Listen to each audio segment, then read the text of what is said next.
schönen Freitagabend. Wir machen wieder ein bisschen Genshin Impact. Noch ein bisschen Hauptstory weitermachen.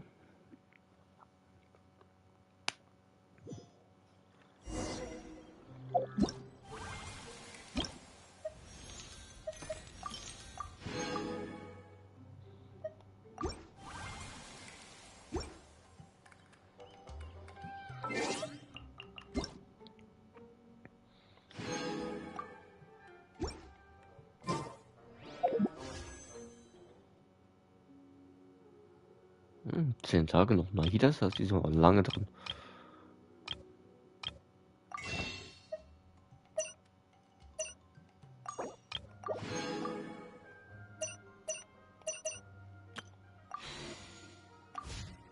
Naja.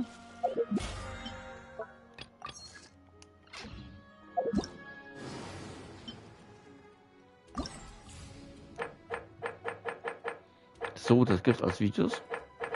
1, 2, 3, 4, 5, 6 Stück. Wow! I can join the team?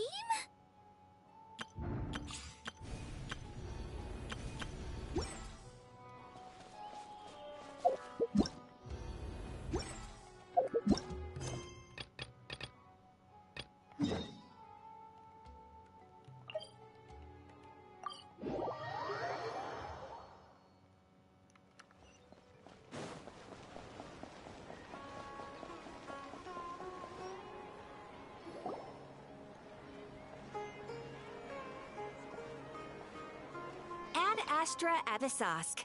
We meet again, you two. Hi, Catherine. Do you have any commissions for us today? Commissions, huh? Let me think. Oh, how about this? Please attend the Academia's Academic Symposium this afternoon and recite a love poem on stage. Wait, say what now? And if possible, please also use your camera to capture the reaction of the audience upon finishing the poem. Huh? What kind of commission is that?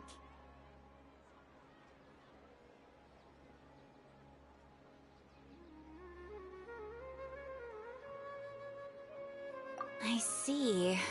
It appears that you're not interested in this commission. In that case, please go to Port Ormos and convince the Eremites there to spend some time volunteering at the local orphanage. Hey, that's not any better. I'm sure the mercenaries will have some interesting reactions as well. Paimon's gotta ask. Just who exactly has been submitting these commissions to the Adventurers Guild? Oh, the commissioner? Well, actually, I just wanted to see the two of you in action.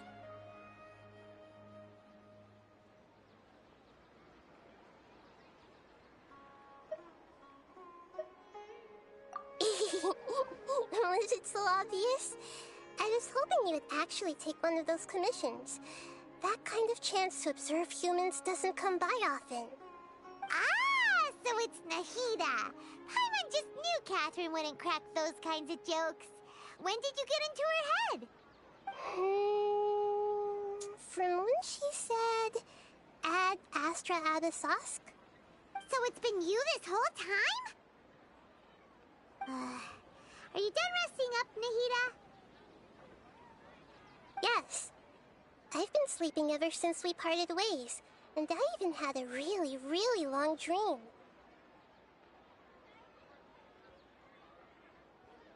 It was another dream about the Sub-Zerus Festival, except it was a happy one.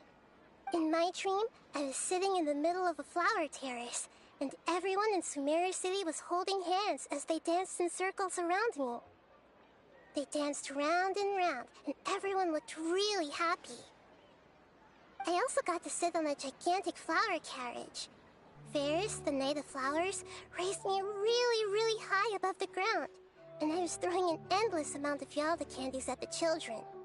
You know, Nahida, maybe your dream is how the Sub-Zerus Festival really should be. It's meant to be a joyous time where everyone gets together to celebrate your birthday.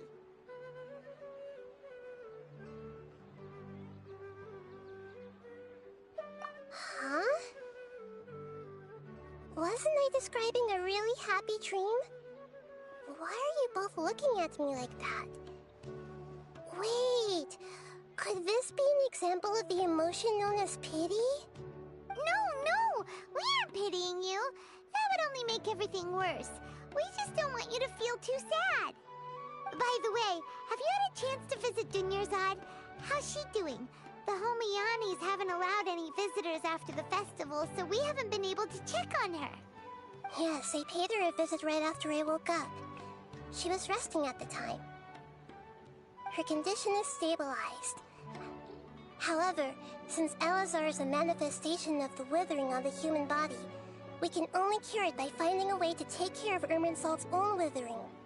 But for the moment, our top focus should still be figuring out what the sages are up to and what they're planning. Right. Who knows what'll happen if they manage to pull off another scheme like the Samsara of the Sub-Zero's festival?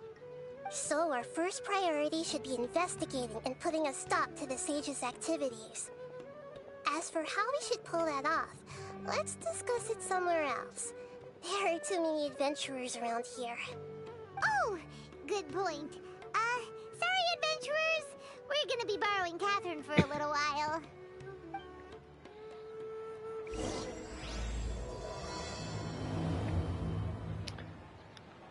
Kapitel 3, Akt 3, weiter geht's. Let's continue our chat here. Okay, so do you have any ideas on how we can investigate the sages, Nahida? Actually, I've already done a little bit of work on that. But for now, I want to hear your thoughts.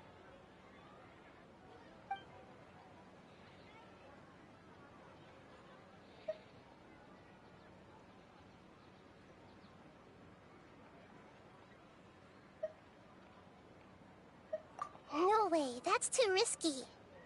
You mean it'd be too easy to get caught? No, it's not that. We shouldn't involve innocent students in this. A single mistake could completely ruin their lives. Doing that would be ignoring the safety of my people for my own selfish goals. How is that any different from what the sages are doing?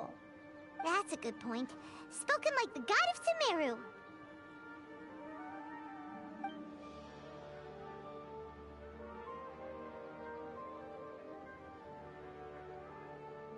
I've already tried that, but all the key members of the Academia, even the core of 30 guards, intentionally avoid wearing their Akasha terminals. It seems that from the very beginning, they've been guarding against info leaks from the Akasha. Of course, it could also be because they're wary of me. Have you already caught the sage's attention? I'm guessing not yet. But distrusting me would make perfect sense if they've ever paid attention to the urban legends about me. In any case, I probably can't take over their minds directly. We're in the dark as of now. Since we still don't know anything about their goals, any rash move could tip them off and lead to terrible consequences. Na, ich würde Filme schauen. Every person in Sumeru City is one of their hostages.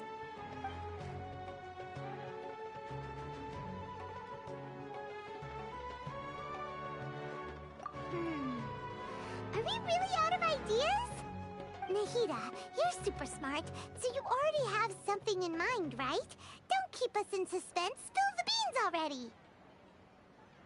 According to a popular theory from the Vahumana Darshan of the Academia, rejecting impractical motions at the beginning of a planning session will give more weight to the actual proposal.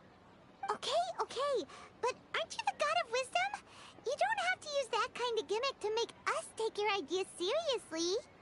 Well, I've been thinking that if I can't directly possess the leaders, and if I can't get ordinary people involved, then I should find someone who's already involved, but hasn't decided to side with the sages.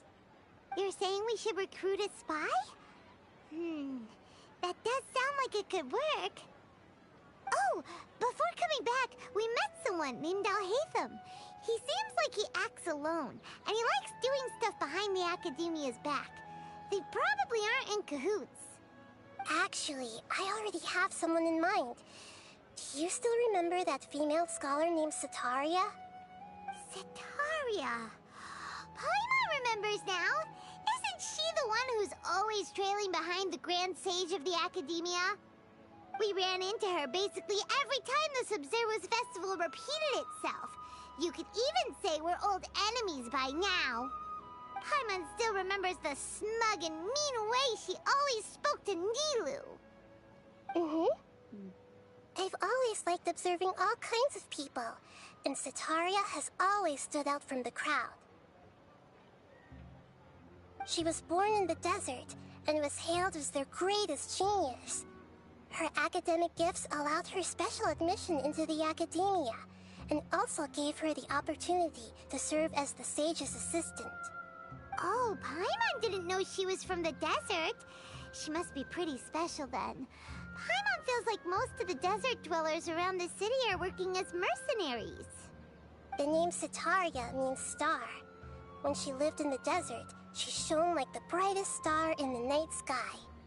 Later on, she was chosen by the sun. The star was given a place in the daytime sky to complement the sun's dazzling light. Soon after, the star witnessed the sun scorching the earth, which brought forth many disasters. The star began to waver. Instead of staying beside such a sun, wouldn't it be better to return and light up part of the night sky? But in the end, she couldn't give up the radiance of daytime. To cope with her shame, the star buried her guilt and closed her eyes.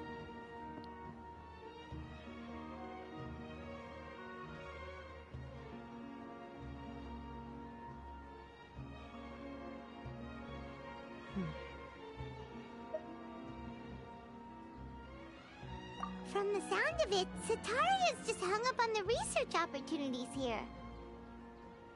But she doesn't really support the academia. She still feels guilty about not doing more for the desert, right? She's just running away from her problems. Indeed. When they are presented with complex moral issues, many people will simply plug their ears and go with the flow until the problem can't be fixed anymore. She's suppressing a lot of guilt, but before she realized it, she had already become the sage's accomplice. She can't deny her part in their schemes anymore.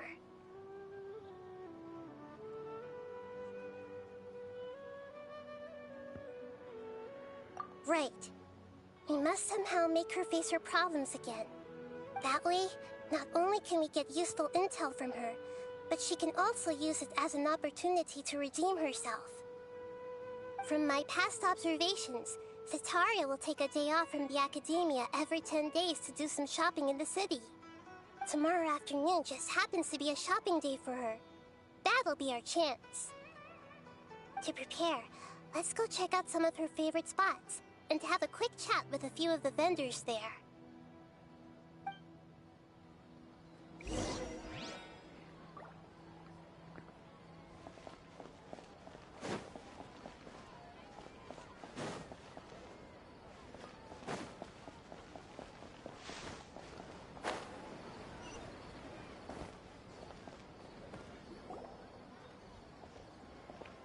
This should be Setaria's favorite fortune-telling spot.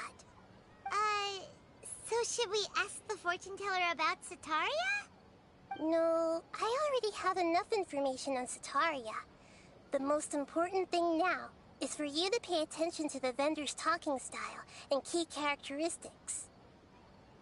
Talking style and key characteristics? My poor lost lambs.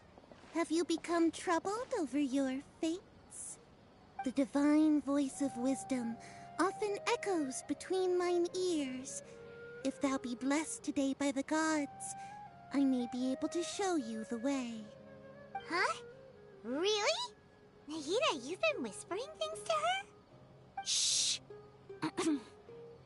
My friend here has some doubts regarding her future. Can we get a fortune reading for her? Of course, of course. In that case...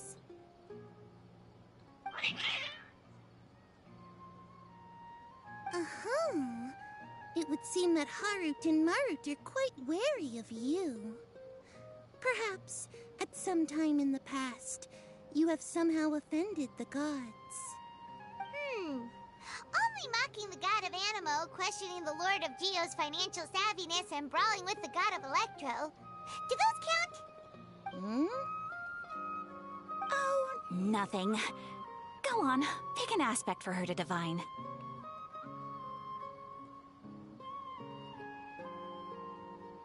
Ja, mal Gesundheit. Prospects. No problem at all.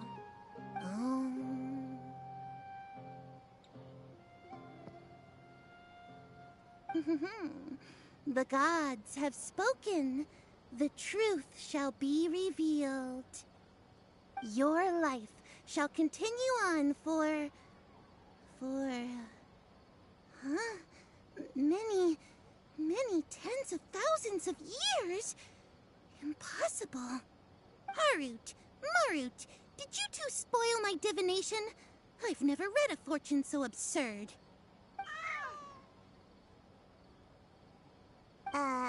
Actually, Paimon thinks this is probably the most accurate fortune-telling you've ever done.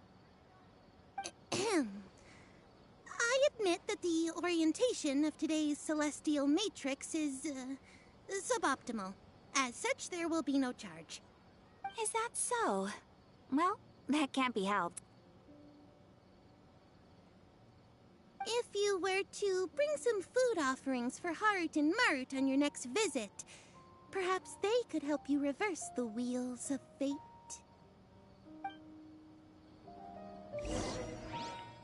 Naja, 10.000 Jahre. Krieg mal hin.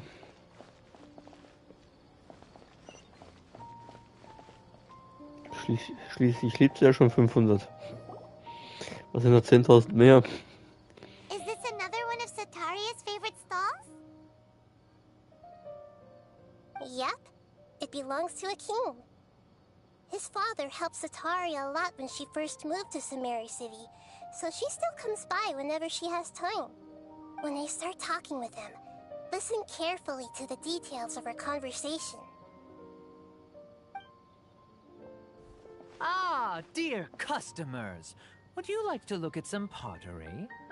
We caught wind of your great craftsmanship, so we specifically came to take a look.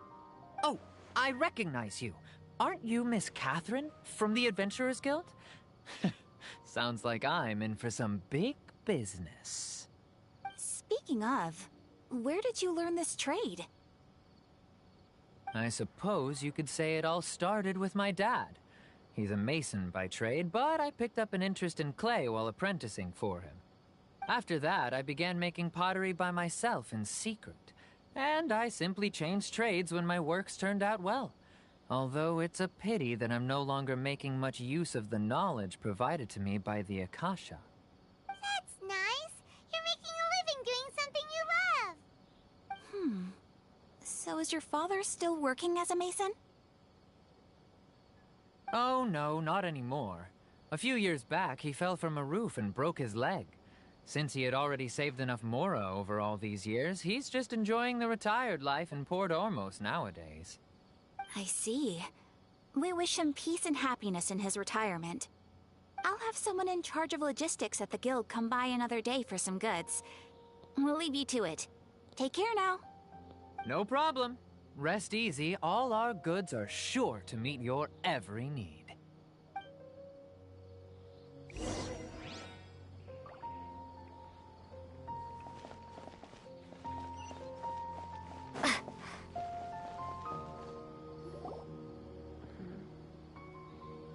This should be our final stop. Sataria's always thinking of this restaurant when she's working at the academia, so she always comes by whenever she's out in the city. Nahida, you've really thought of everything. It's my duty to protect Samari's citizens, after all. Hi there. I feel like I've seen you down by the docks before. Huh? Sorry, I don't quite remember. If I recall, you were having a discussion with someone about shipbuilding at the time. Ah, That's right! I've always been really interested in feats of marine engineering. After all, I grew up in Liyue Harbor and spent my entire childhood staring at the ships going in and out of the port. I came to Sumeru to study, but failed to make it into the academia due to my lack of talent. But I'm still discussing all kinds of problems with different scholars, and I'm continuing to study and perform research from the restaurant's basement. I'm sure I'll get into the academia after their next round of exams. What an admirable spirit for learning. Amazing! Sure, but you'll find hardworking people wherever you go. So this restaurant has a basement as well? Huh. First I've heard of it. That's right. It's not usually open to patrons. Most of the time, employees use it for breaks or to hold private events. I see. Yes, that makes sense. Well, good luck with your studies, Miss Chishan. Thank you so much.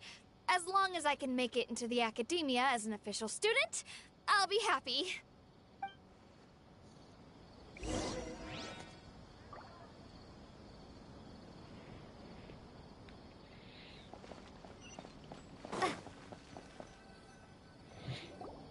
So, was that everybody? Mm-hmm. 3 familiar faces should be enough for Sataria. What's the point of all the information we've collected? Nahida, you still haven't told us how you're planning to make Sataria face her problems. Sataria is already used to avoiding her problems, so we must find a way to break through her usual sensibilities. I remember you mentioned that the Eremites in Port Ormuz are all making a fuss about the upcoming resurrection of King Deshret. Although it's all just a boatload of nonsense, the fate of her homeland may turn out to be Sataria's soft spot. Oh, Paimon gets it now! You want to take advantage of the guilt Sataria feels about her homeland. Although she knows she should return home to help the people of the desert, all she's done is conspire with the sages.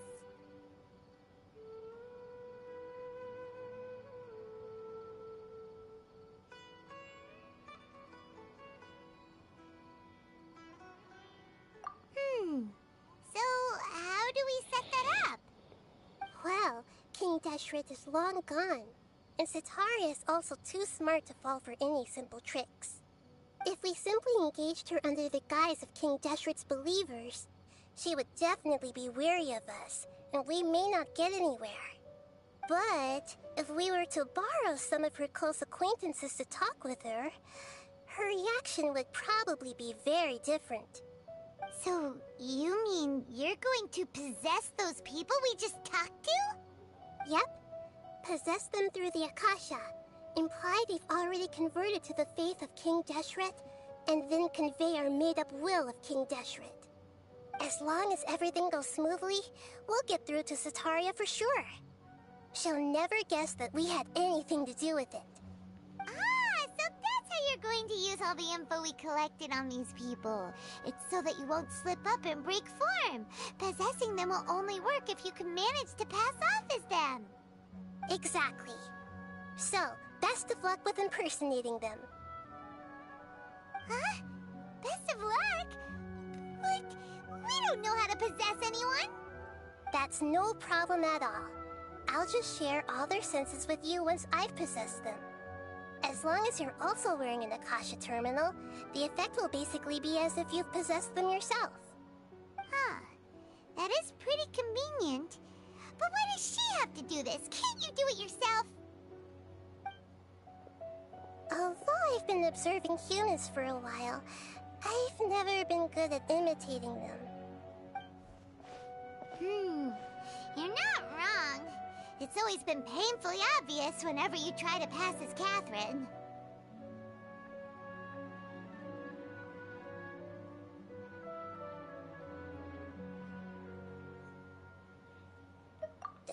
If it was at all possible, I would have preferred to leave these people alone. But seeing how things are now, I probably should just accept it and push on. Yeah, don't beat yourself up over it. We're only doing this to help everyone, and we'll only be borrowing them for a little while anyway. Alright, then let's give it a go tomorrow afternoon.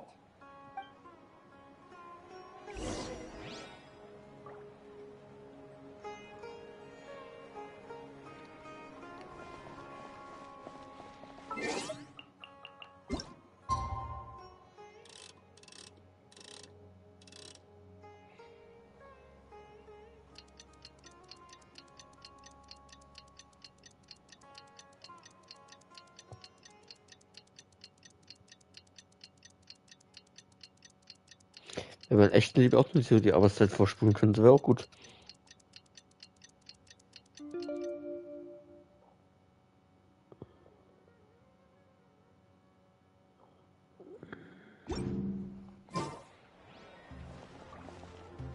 Mhm.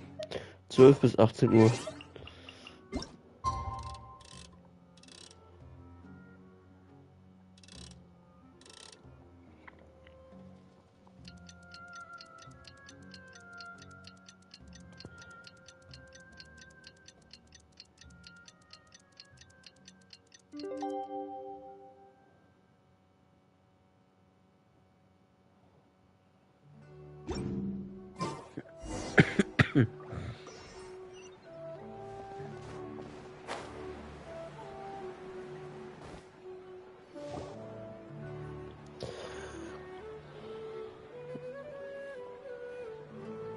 Oh, here she comes. Satori is here.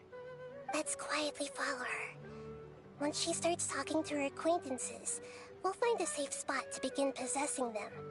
As for how we'll sway her to our side, I'll leave that to you. I trust you'll know what to say. Paimon's starting to feel kinda nervous.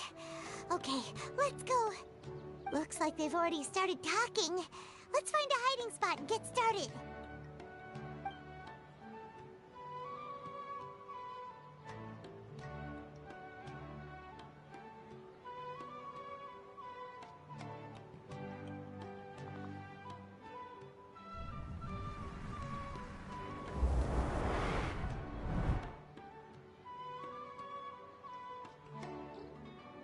That's right. You really can't force anything when it comes to love. And besides, everyone around me has a very different background and outlook. Are you still listening to me, Nabia? Oh, of course I'm listening. You were talking about troubles with your love life, right? I heard everything you said. Okay then. You just seemed a little distracted for a moment there. Strange. Your cats seem pretty worked up. Is something wrong? I always thought they were quiet, happy kitties. Oh, what are their names again? Harut, Marut. That's right. They are just little darlings, aren't they? Harut and Marut. So, which fortune do you want me to read for you today? You must have come for another echo of the divine voice of wisdom. I'd like to get another reading on my love prospects, but to be perfectly honest with you, I feel like I've been a real mess recently. A mess? Well, could you do a reading on how long it'll take me to finish my current project at work? I really just want to get it over with. I hear you. No problem at all. The gods will reveal the truth.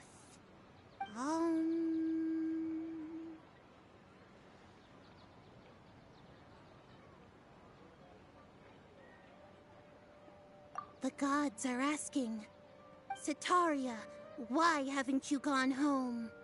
Why haven't I gone home? Do the gods really know everything I've been thinking about? Setaria, why don't you just go home? It's a demand now instead of a question. The gods seem to be truly upset. I'm sorry. I know I failed the gods. Please pass on my most sincere apologies and ask for their divine forgiveness. And if I may ask, Nabia, is there a specific god who's speaking to you right now?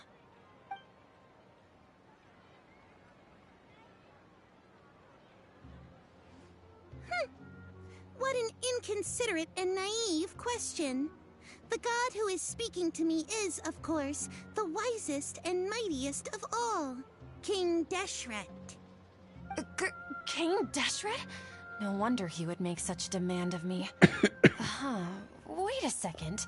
King Deshret passed away a long time ago.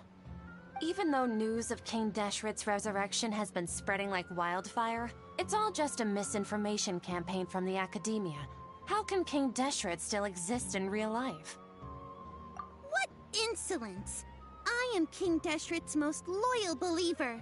Do you wish to refute his voice of wisdom? Oh, no. As a child of the desert, I am only reveling in his power upon learning that his divine glory has touched even this city. I will think very carefully about his demand of me. I'm sorry, I must go now. Wait!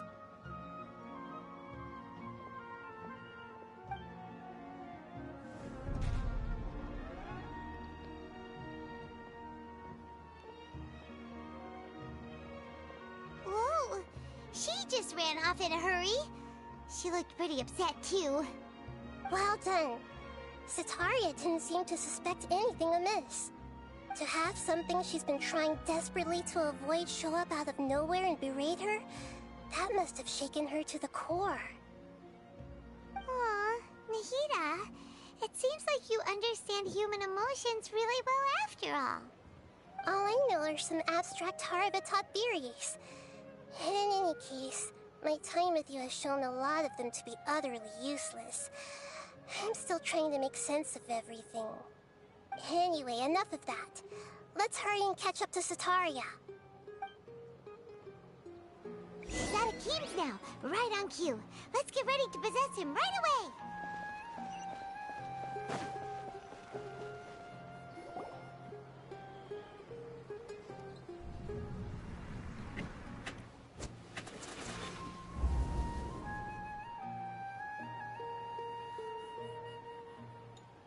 It's okay. I just got caught up in something. Oh, actually, didn't you ask me to help you look for work? What kind of work were you looking for again?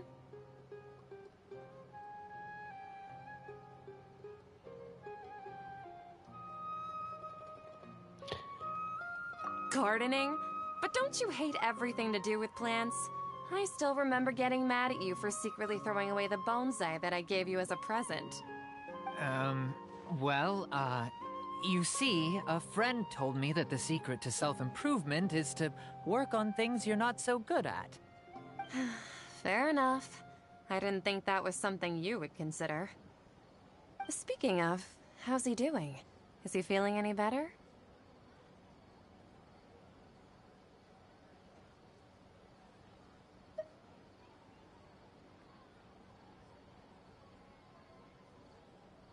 Huh?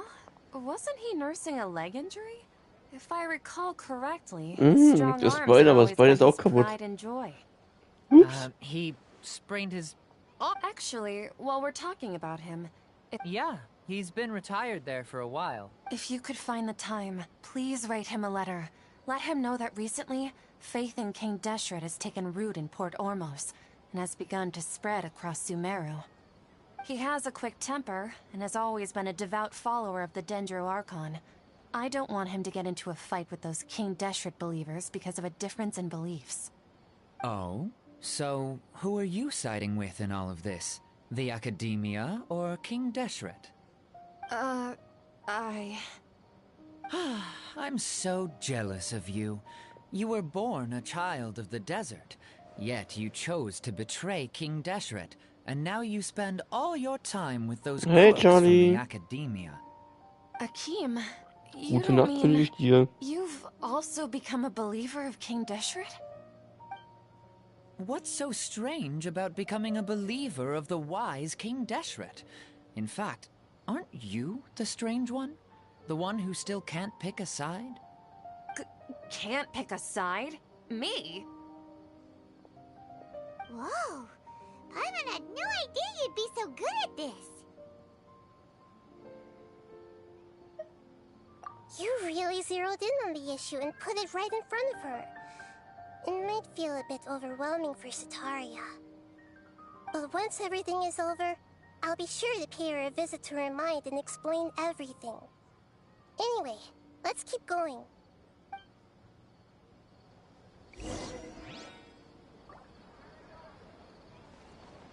Nein, nicht nach unten. Sataria's already started talking with Shishan. Ja.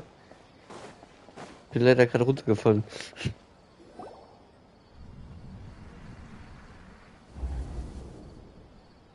So, Shishan, have you noticed anything weird in the city lately? Like, as if someone was trying to preach to you about something?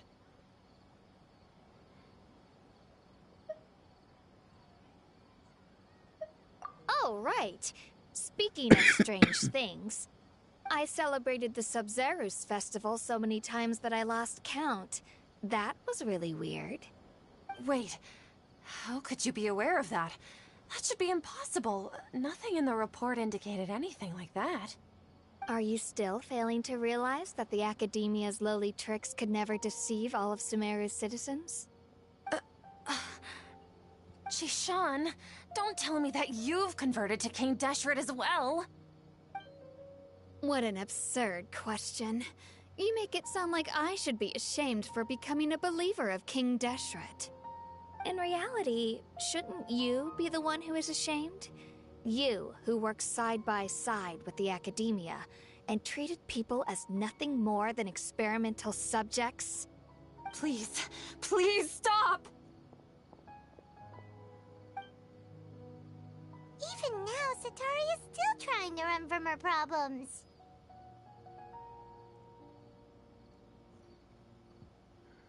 She can no longer justify everything to herself. Hey, she's trying to talk to the guards! What should we do? This is the most important part of all. Quick, get ready. Mercenary, you're a member of the Corps of 30, correct? Please help me pass a message to the Matra right away. The situation in the city is getting out of control. Please, try to remain calm, miss. Tell me what's happening in the city. Heretics are infiltrating the city, and they've already converted many residents to their side. Heretics?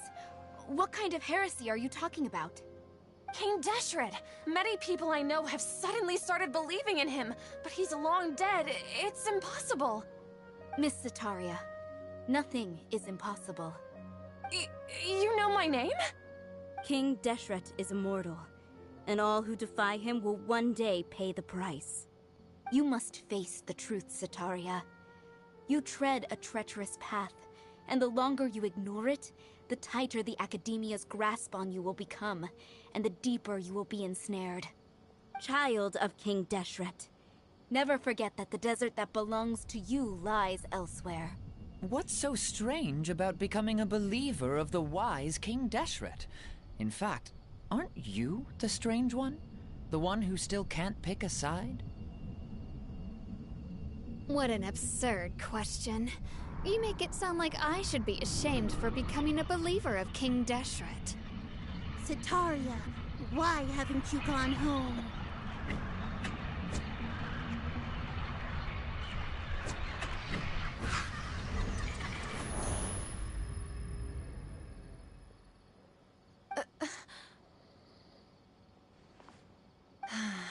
It seems that no matter where I run, I only keep finding more believers of King Deshret.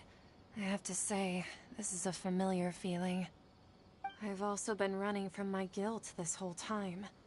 Guilt over my part in the Sage's plans, and from ignoring the letters from the children of my homeland. But no matter how much I may try to ignore or get rid of it, my guilt always comes back.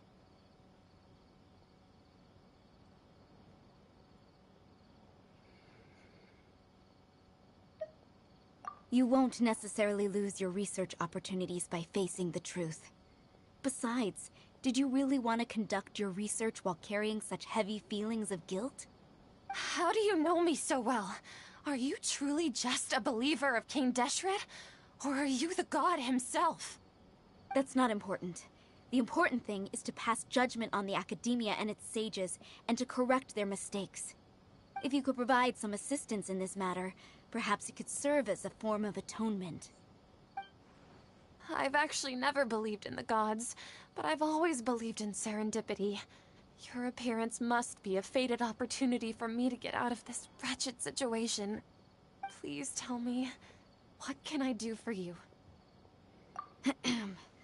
How much do you know about the Sage's current activities? I was just one of the designers for the masked dream harvest scheme, which is what happened around the Sub-Zeru's festival. But I know very little about the full scope of the overall project. I'd assume that only staff with the highest clearance would have access to those confidential documents. I've just been working to meet the Grand Sage's specified requirements. However, there's something that's been really bothering me. I heard that a scholar who was previously expelled has returned to the city, and even the sages are still quite wary of him.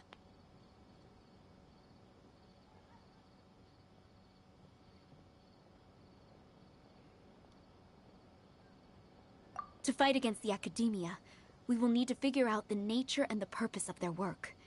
Is there a way for us to get access to the confidential documents you mentioned? It should be possible if we're willing to take some risks. After all, I'm an assistant to the Grand Sage, and I've been working on many tasks outside of the project. One thing, though, I won't be able to transfer the documents to you through the Akasha once I get my hands on them. The sages have always closely monitored all activities within the Akasha. Let me see... let's use the most primitive method. Send someone to pick up the documents tomorrow evening at the Academia entrance. The Academia entrance? Wouldn't that be too conspicuous? Don't worry about that. I assure you, this won't be a trap. I'm only suggesting this location because it'll draw more scrutiny for me to leave the Academia again. It'll be safest for me to distract the guards long enough to hand you the documents. All right, I trust you. So, if I were to successfully complete this task, would it mean I've atoned for my wrongdoings? That'll depend on the judgment of the Dendro Archon. The Dendro Archon. That's right. Her people are the ones we have endangered. As the God of Wisdom, she's also the one responsible for judging and guiding the scholars. Maybe it's time for me to find a god to believe in.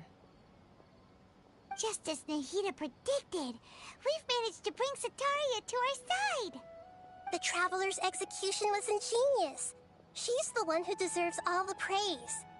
Well, now that we've made plans to meet again tomorrow evening, all we can do is pray for Sataria's mission to go off without a hitch. Pray? But if we're going to pray to the gods, aren't we just praying to you? God of Wisdom and Guardian of the Scholars? No. The truth is the true Guardian of Scholars. I've always believed that. Anyway, let's meet again tomorrow evening at the Adventurers Guild.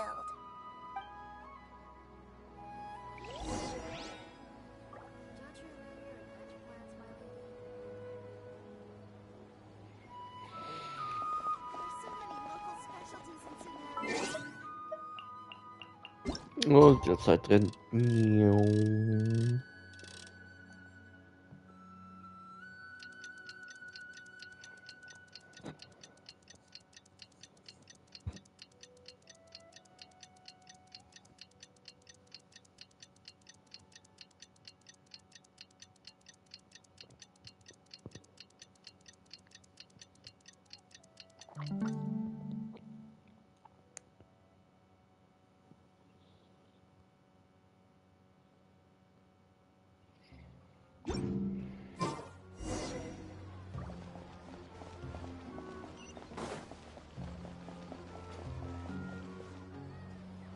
Catherine, we're here!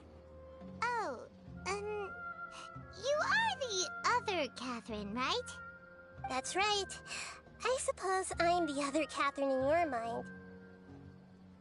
Shh! We're on a secret mission tonight, so we need to protect Catherine's identity. Yep, Paimon's right. We cannot fully rule out the chance that the meetup tonight is just a trap. If something were to happen, my existence may be the only trump card we'll be able to play. After all, the Academia should still be unable to confirm the existence of my consciousness in the outside world. Yep, exactly! Just what Paimon was thinking.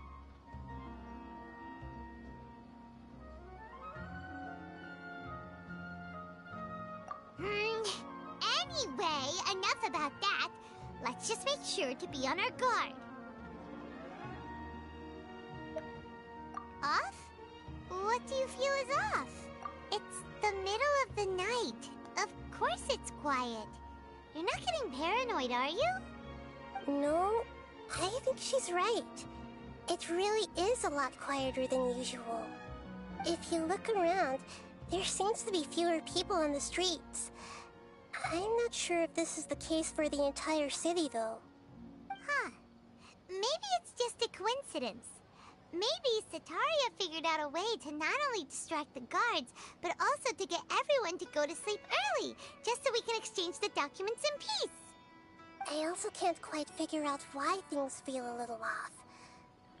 But now that we're here, let's go ahead and meet her as we planned. Well, regardless, as long as you're here with us, Paimon feels a little safer.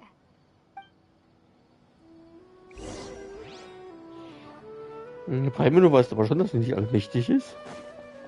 Huh. There really aren't many people out right now. Let's hope it'll be this quiet in front of the Academia, and that Sataria managed to distract all the guards.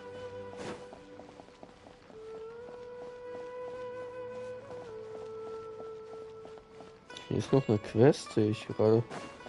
Nach Jumanland hole ich ja später. Oder ist der oben? Die Quest bei der Akademie oben.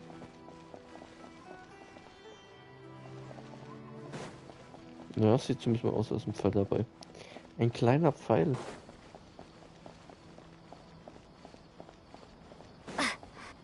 Da ist die Quest.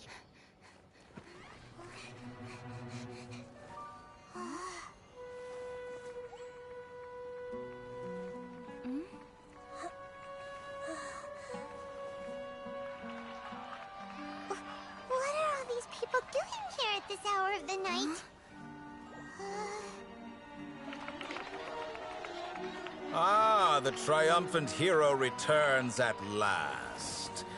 And to a rather spectacular welcome, even if I do say so myself.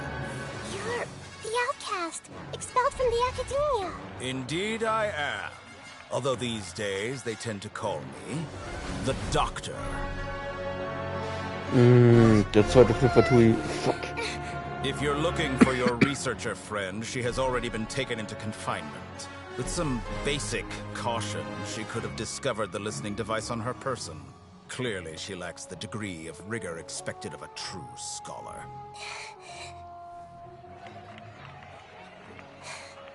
The people of Sumeru City. What have you done to them? I simply made some minor adjustments to their Akasha terminals. Now they can deposit information directly into the subconscious. As you can see, all these lovely people now believe this traveler is a hero who has just saved the world. My experiment is a success. And now it seems they can no longer hold back their sheer adoration.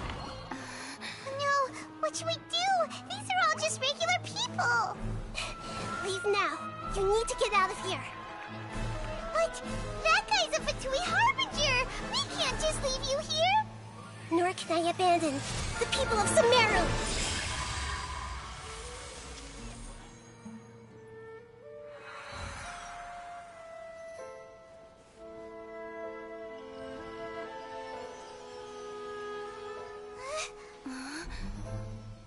Don't worry. We'll meet again outside of the city.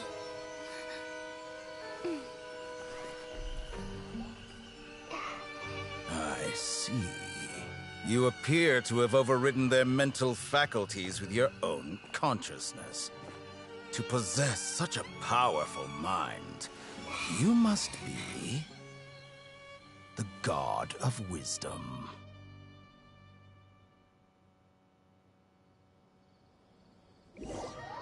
So, Cutscene rausschneiden.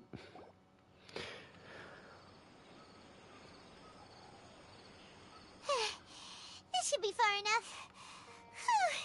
Paimon needs to catch her breath first. Is Nahida going to be okay? We only made it out because of her.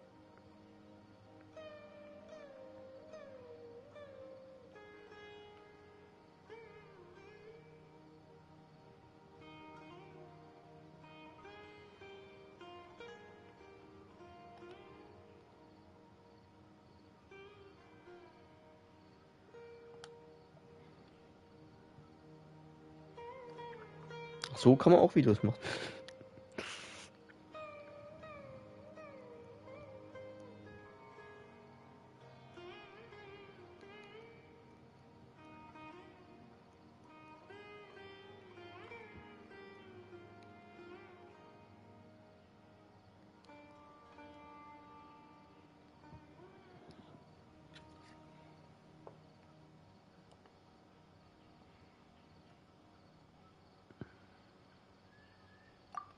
Wasn't counting on running into a new Harbinger here, let alone such a high-ranking one. That guy was number 2. So scary. He called himself the Doctor. Remember, Tainari told us about him. Sataria did say that someone who once got expelled from the Academia came back recently. And that even the sages are wary of him. Yep, sounds like she must have been talking about the Doctor. Yeah, now that the Doctor's in the picture, we're no longer just dealing with the Academia. They're in cahoots with the Fatui. But what are the Fatui after this time? Another Gnosis? Yeah, things would be a lot easier with Nahida's help. Nahida said we'll meet again outside of the city. But we can't just keep waiting around, right? You mean... Oh, right! Wasn't he invited by the sages to work on some project when we were staying with him in the Vidia Forest? That has to be the same project. Even though he turned it down at the time, he might still know something. There's no time to lose. Let's go to Gandharvaville.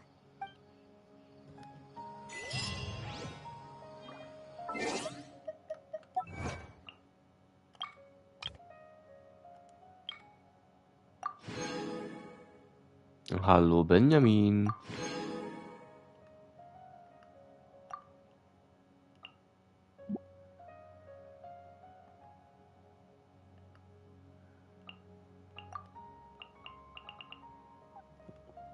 Schöne Freitagnacht, wie geht's dir denn?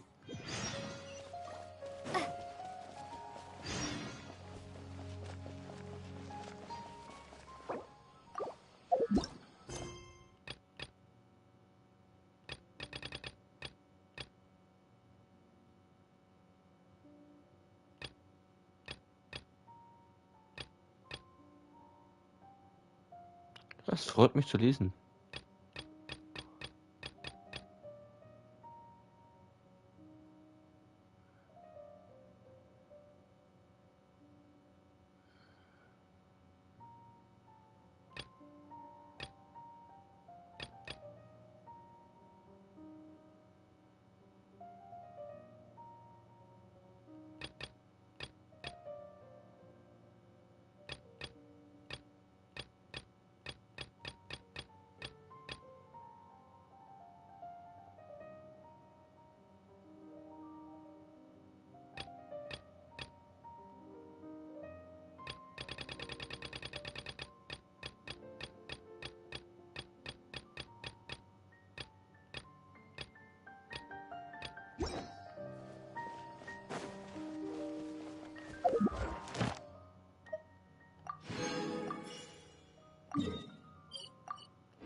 Ne, ist die normale PlayStation 5. Ich habe mir keine Pro besorgt.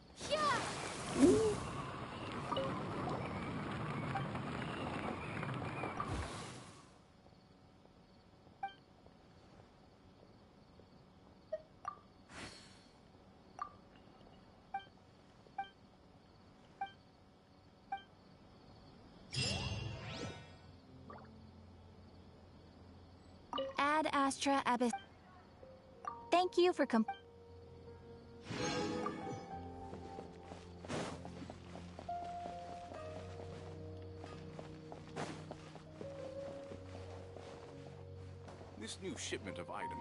Ne, ich bin mit der normalen PS5 eigentlich zufrieden, da brauche ich die Pro nicht.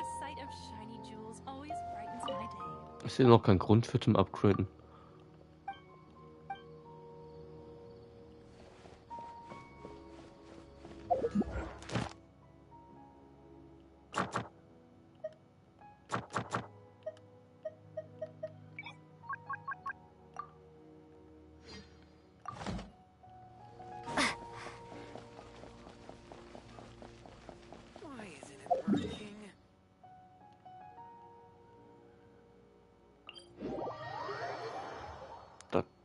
Was? Falsch.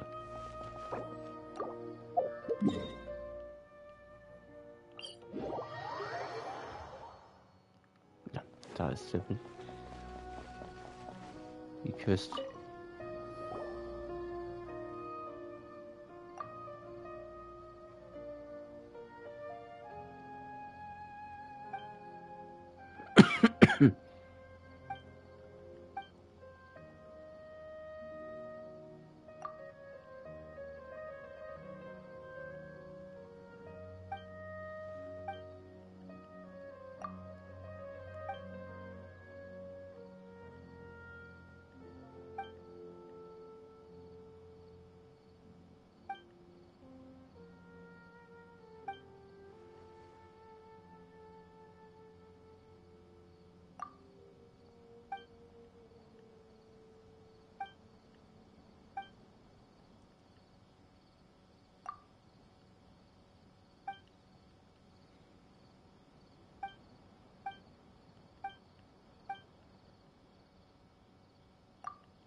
Weihnachten bin ich mit der Familie. Da bin ich bei meiner Familie.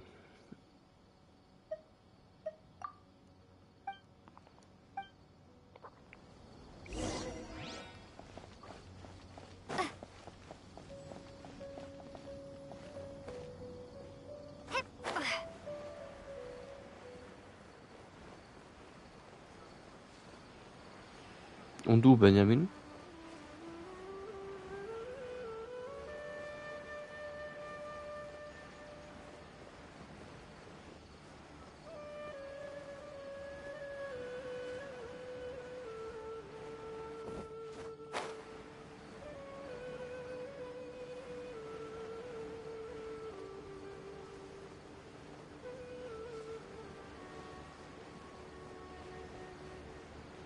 Genau, sehe ich auch. Finde ich auch wichtig. Weihnachten sollte man was in der Familie sein.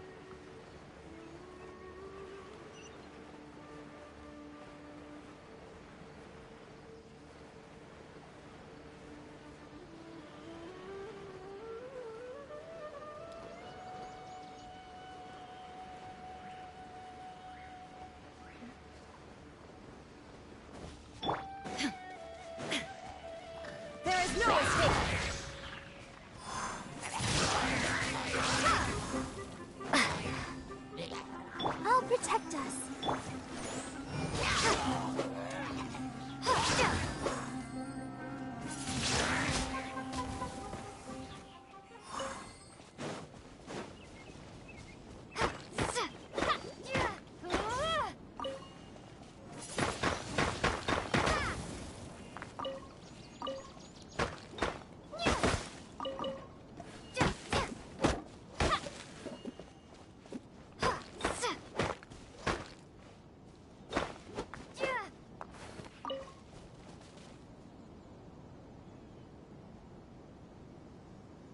Ja, das ist ein super Schnäppchen. 60 € für die PS4. Nicht schlecht.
Eine Kiste.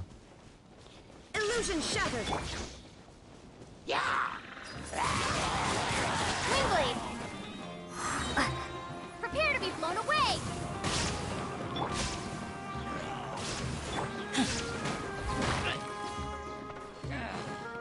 We shall prevail. You're exposed.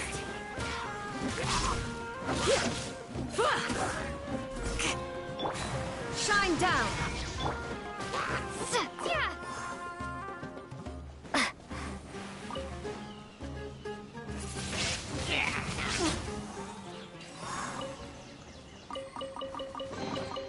A reward on the road.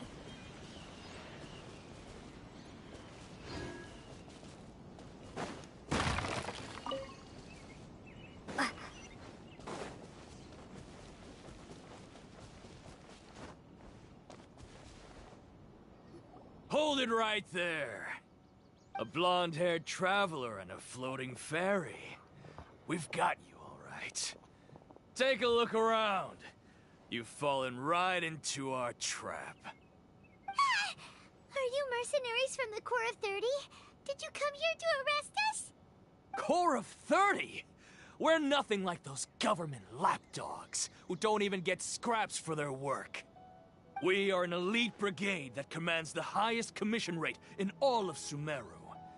We're here on the orders of a client known only as the Outcast. The Outcast? An outcast from the Academia?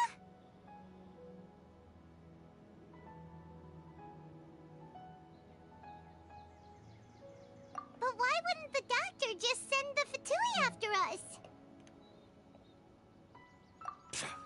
Still wasting time on idle chit-chat. We'll shut you up soon enough. Get them! Na schön. You're up, Traveler! Wenn ihr unbedingt aufs Maul bekommen wollt. Let the show begin. Illusion shattered. Ich bin dabei. Take that!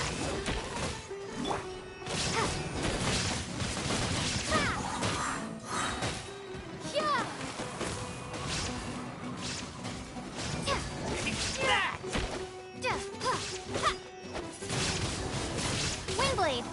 That's close enough. New punch. Now you shall perish.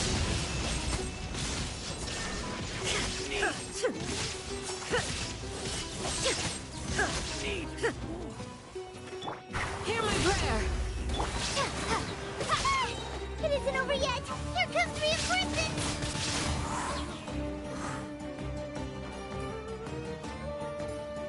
Prepare to be blown away!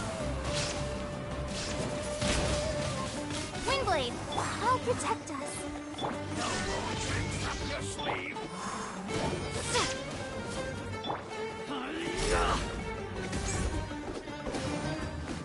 Pin them down. Need.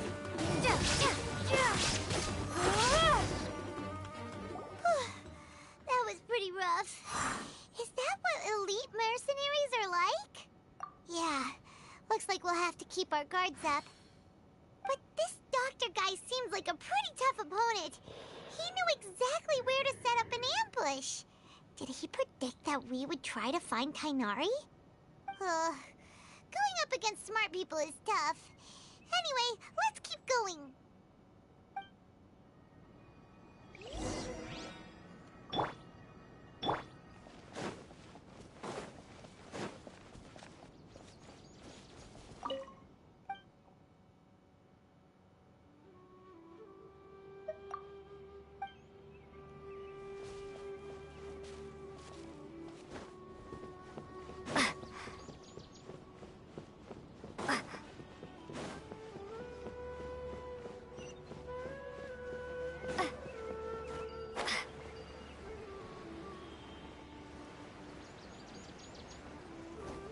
Just kolej.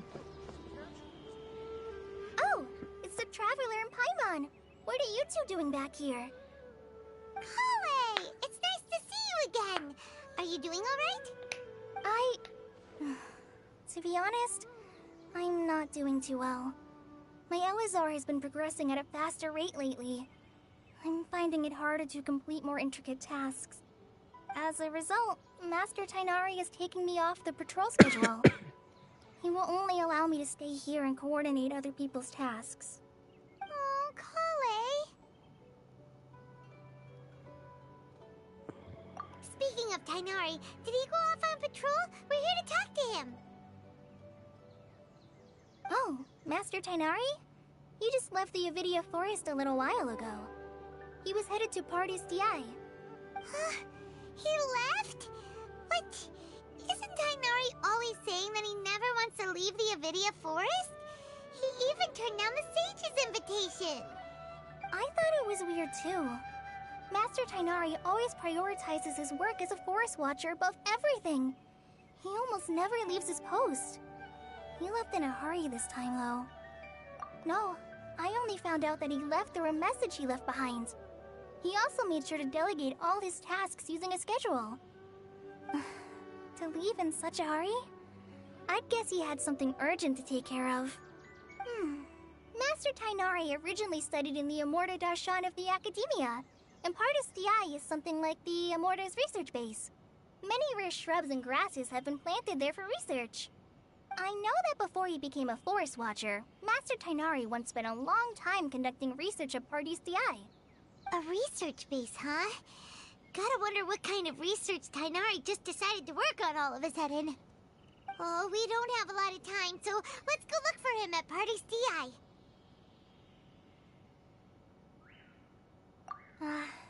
Don't worry. I'm fine. I'm used to living with Elazar by now. If you run into Master Tighnari, please send him my regards. Got it. Will do. See you later, Kale.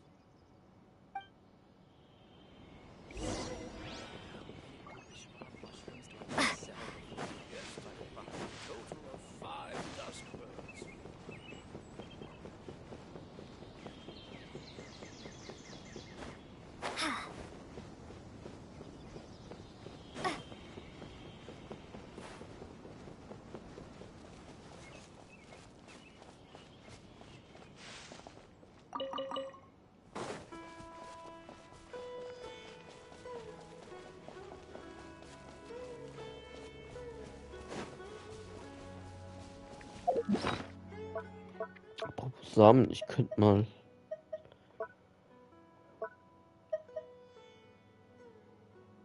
Bilderbuch des bösen Drachen.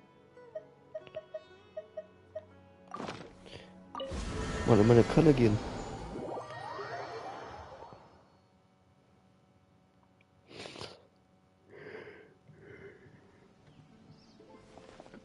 Bei mir blüht's nämlich im Garten.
You're okay.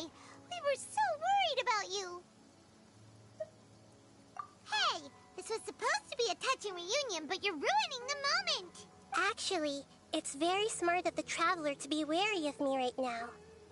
After all, the Doctor has shown that his technology can apparently even control human minds. Plus, it's not like you could have known what happened after we split up and I was facing the Doctor by myself. Even a pool of stagnant water after a torrential storm can occasionally pass as a patch of sky. Paimon feels like only the real Nahida could come up with such an obscure analogy. Huh? But I wasn't trying to win your trust or anything. All I wanted was to clarify my point. Well, we understand that point now. Please, Nahida, tell us more about what happened. Are those poor people all right? When you left, I was still in the middle of restoring everyone's minds. Thankfully, when the Doctor mentioned depositing information into the subconscious, he didn't mean engraving information into their minds. Instead, he did something closer to creating hallucinations. That was still within my power to fix. Luckily, I managed to finish my restorations and mind jump away from him just as he was about to capture me. Whew. What a relief. The Doctor sure pulled out some hidden cards, but good thing we had Nahida with us. I wouldn't be relieved just yet. I gave away my true identity when I restored everyone's minds, which means we've lost another one of our trump cards. Also, the Doctor is already an expert at modifying Akasha terminals. Maybe it's only a matter of time until he captures my consciousness inside the Akasha. Would that mean you'd no longer be able to jump between minds? Then how do we stop him? He's still at the Academia, so it's possible he already started messing with the Akasha. It feels like he's toying with us. What a nasty piece of work. Plus, the Doctor's combat ability alone is apparently enough to make him worthy of being number 2 of the Fatui. We shouldn't give up hope just yet. Let's try to find another way to attack this problem. Actually, Nahida, how did you know we were trying to get to Party's Di? Yes, I have. I can see the Traveler's elemental energy, so I deduced your destination by looking at the direction you were moving in. You didn't come here for sightseeing, right? Did you find any leads? We're looking for a scholar we know. His name is Tainari, and the sages once tried to reach out to him. Why don't you come inside with us and see what we can find? Okay. Let's just hope we won't get him into trouble.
Traveler? It is you! Ah! It's Hypatia! Ah, what a pleasant surprise! It's so nice to see the two of you again. Who's this? She's a scholar we met in the Avidia Forest. When we last saw each other, she was still training in the... what's it called? Satyavada life? Oh, I see. That's right, we're old friends. You've come at just the right time. Ever since I've come here, hardly anyone has even talked to me. Hypatia, you're way too excited about this. Actually, for you to leave the Avidia Forest means... you're not in training anymore? Wait, no. Did you already finish your training and reach Pariporna life? What do you think? My consciousness has already managed to make contact with the divine. You did it? Congratulations! It's so exhilarating to share this sublime joy with others at long last! When my consciousness made contact with the gods. Ah, what a supreme and unparalleled experience that was! That sounds incredible!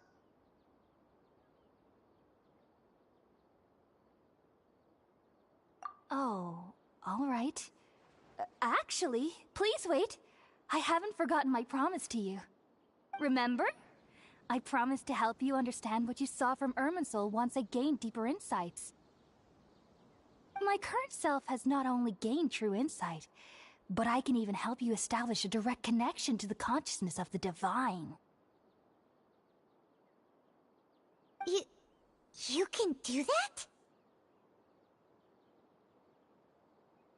I've never heard of anything like that, but if you want to give it a try, I'll do my best to protect your consciousness during the process. Hold on. I brought some spirit borneal with me. This is still a crucial part of the ceremony. We're using that incense again? All right now. Hold my hand. I'll help you establish a pathway to connect your consciousness. Okay. Ready?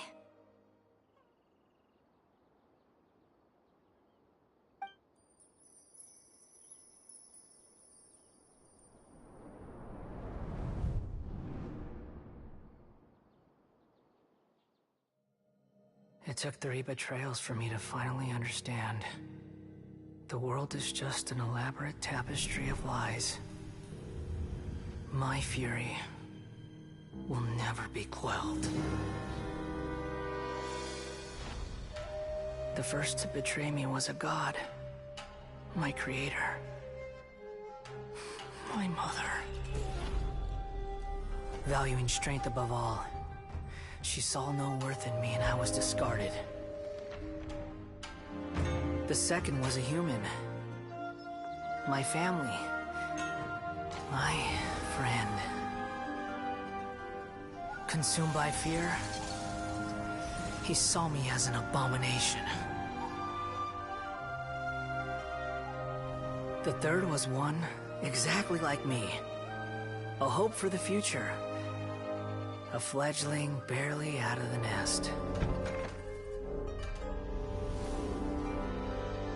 Powerless before his mortality, he broke his promise to me. Humans, they can't be trusted. And the gods fill me with pure loathing. So I said good riddance. I denounced the world and laughed in its face. My chest will never again be defiled by worldly filth. I will scrub away every last trace of human emotion. Then it will be empty, a blank slate, and ready to receive a supreme gnosis, brimming with pure divinity.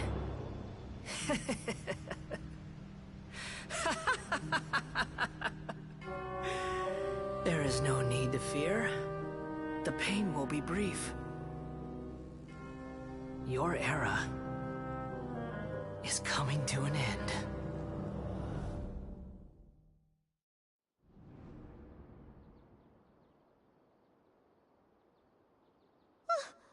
What was that?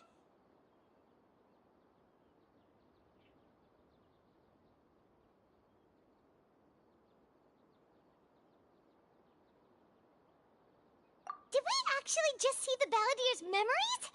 Everything matches what we know about him. But how is he connected to the divine consciousness that Hypatia was talking about. You saw it, right? You felt it, right? Such a majestic god! Such a noble will! Such sublime emotion! Alas, shame. If only that which beats within my chest wasn't a filthy mortal heart. Oh, great and merciful God! Please grant me forgiveness and salvation! Do you understand now? I'm afraid this is no Puripurna life, but rather... Ah! You... Why are you so mean to me? Why is everyone hiding from me? I found divine wisdom. Shouldn't I receive praise and honor? Haven't I uncovered that light in the darkness? Hypatia? That's how I always thought everything should be. Wait. Have I... already lost my mind?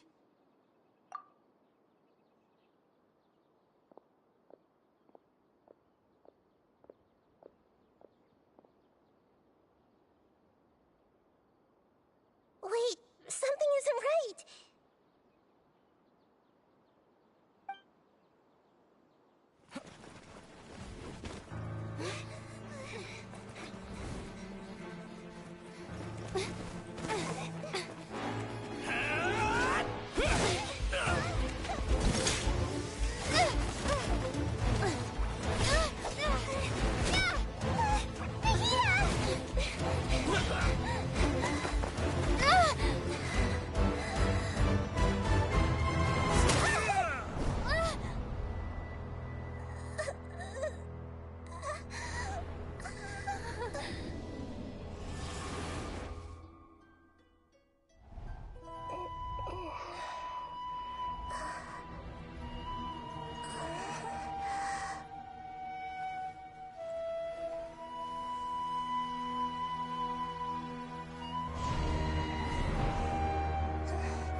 Okay, we finally lost him!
Are you okay, Nahida?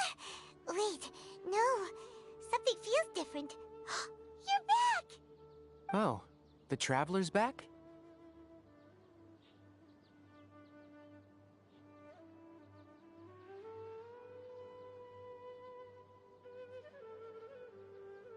Nahida was controlling your body for a while.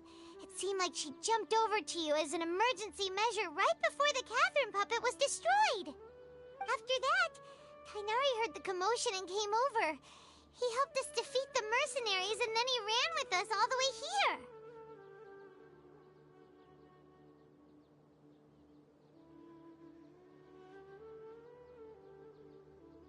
What? You swapped places? You mean your consciousness also went into Nahida's body? Wait, then where is Nahida's consciousness? Where is she now? I never imagined that an individual's consciousness could be transferred around like this. Had I not seen it with my own eyes, I would have never believed it. I don't think this can be achieved with current human technology. Also, while we were running, the consciousness in your body told me to pass on a message. She said, "The doctor has found a way to trap my consciousness, so I can't journey with you anymore. But even in a moonless night, a shower of starlight can still drown out illusions and lies." Oh no! Nahida's trapped in the sanctuary of Surasthana for good this time. Was that message all she left for us? It's pretty vague.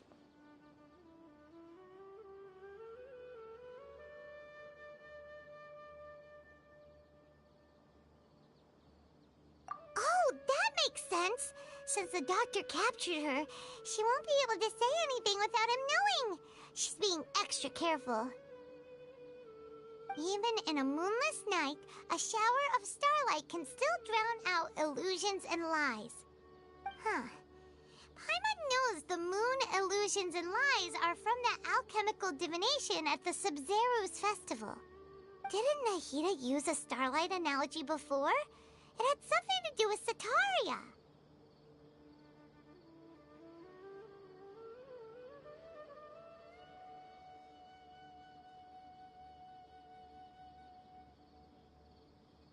Oh, that makes a lot of sense. Huh. Do you think Nahida was telling us to go find help in the desert? But she isn't with us anymore. Think we'll be okay? Paimon, you said Sanctuary of Surasthana, correct? Does this mean that this Nahida you're talking about, the consciousness who was occupying the Traveler's body, is the Dendro Archon? Your guess is correct, but the situation's a bit complicated, so it's really hard for us to explain right now. That's all right. A scholar's curiosity doesn't need to be appeased right away. As for the complicated nature of the situation, safe to say I have witnessed that for myself. I've spent some time with you, and it looks like the Dendro Archon's also on your side. So, I trust you. Thank you, Tainari. Oh, actually, we came here to ask you a question. What do you know about the project that the sages have been working on? Ah, that. While I was indeed invited to join that project, the sages were always secretive about its scope and goals, so I eventually declined. All I know is that the project has something to do with the restoration of Irminsul.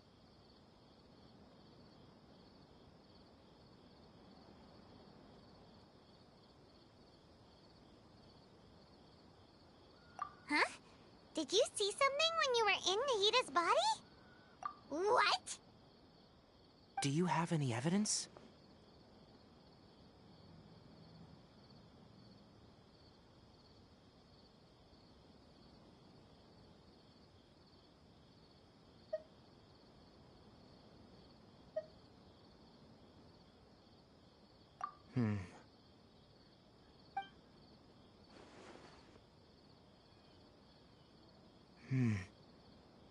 So that's what happened.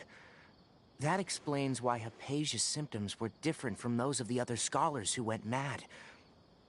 It's because she made contact with the consciousness of a new god who is still in the process of being born.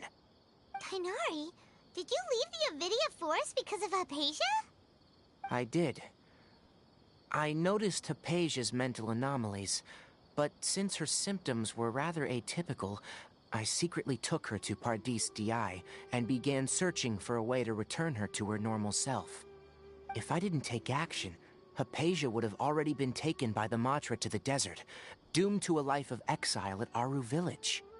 Now that you mention it, I knew the Academia has never thought particularly highly of Lesser Lord Kusanali, but I still didn't expect them to do something as arrogant as creating a new god. Looks like I made the right decision by not accepting their invitation.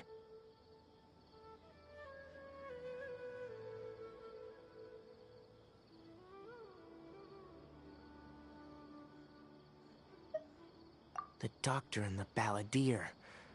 We have 2 Fatui Harbingers in Sumeru. Sounds like we're in for a bad time. From your description, I don't think they've completed their project. There may still be room for us to intervene.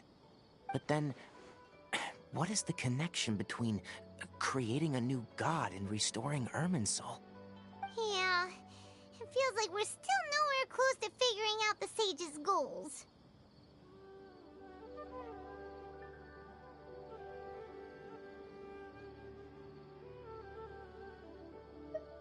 Right, we've pretty much gone over everything we need to know, so we should head out. How about you, Tighnari? What are you going to do? I'll stay here for now. I still want to try a few more things to help Hypatia. If you're planning to go into the desert, start by heading for Caravan Ribat. That'll be your fastest route. Come find me here if there's anything else I can do to help. May the spirit of wisdom go with you. Thanks, Tighnari.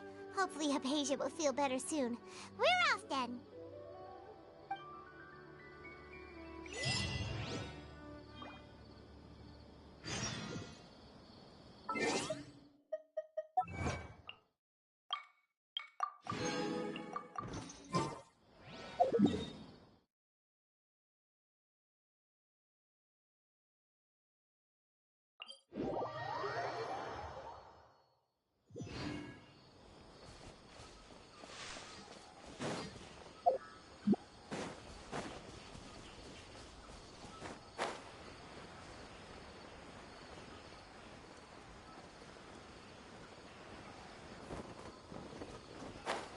That's close enough. That's close enough.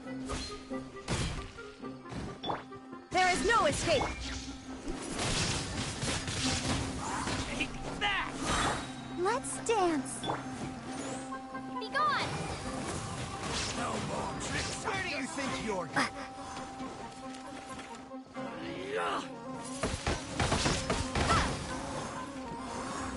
Try to keep it. You won this one.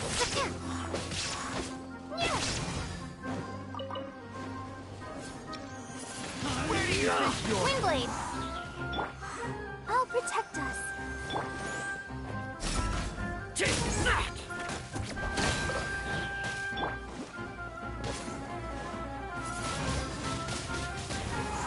Shine down!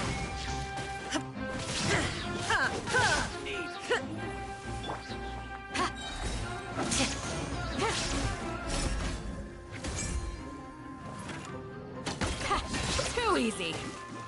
Grant us your blessing! Yeah.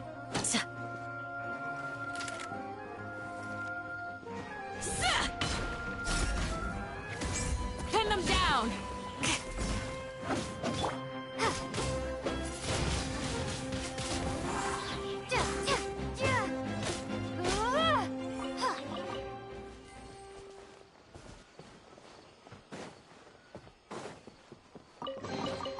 A reward on the road.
There is no escape!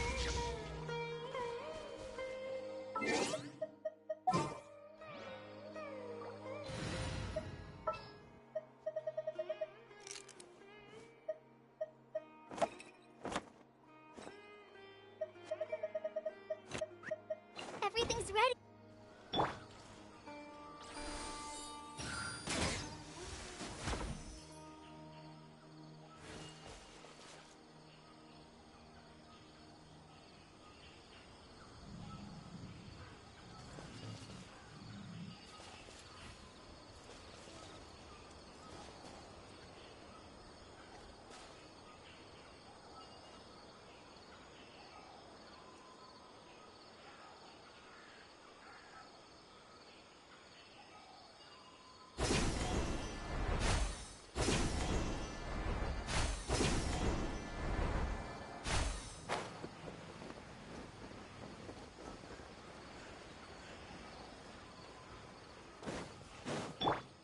Illusion shattered!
That's close enough.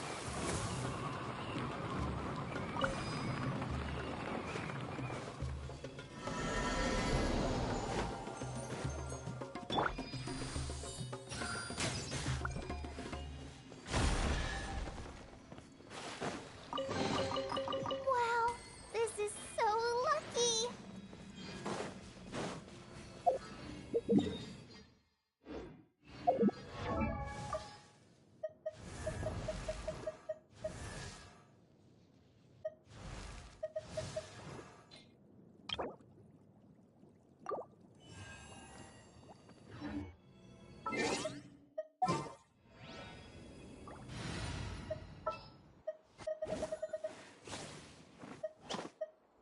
Oh yeah, rock on!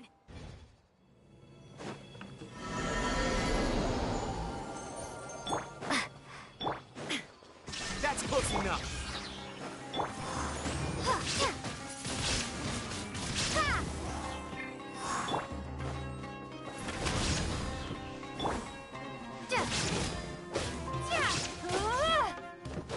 I'll be back.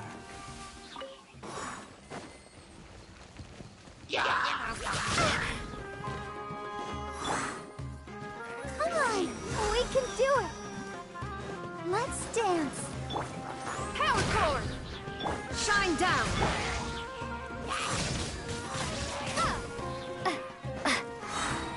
Prepare to be blown away.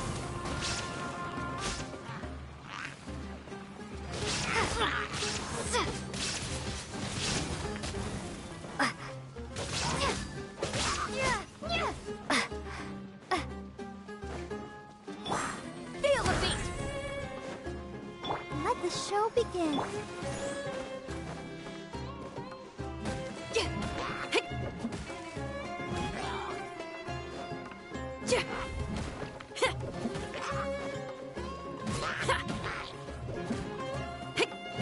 Power cord! Amp it up!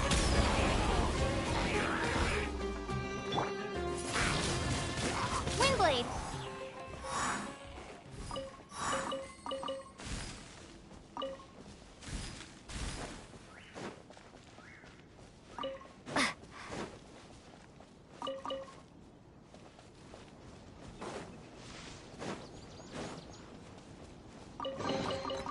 reward on the road.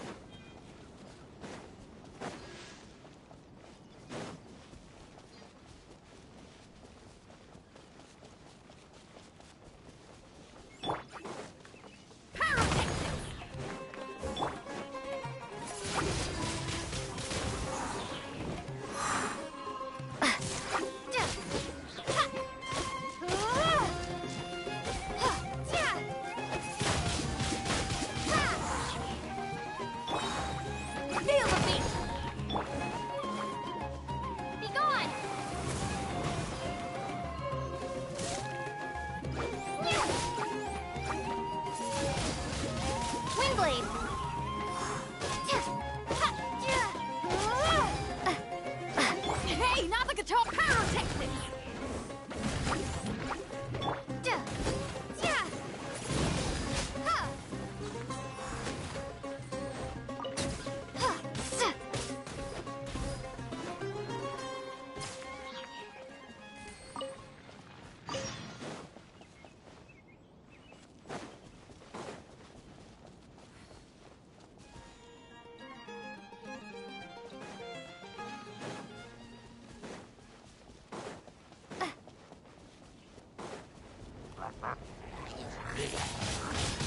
Windblade! Feel the beat! There is no escape!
Protect us.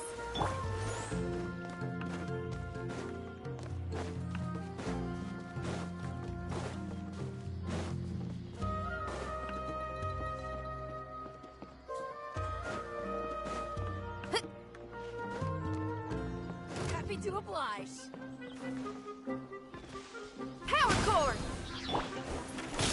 think you're going? Prepare to be blown away! Shine down! Let's dance. Shred till I'm dead!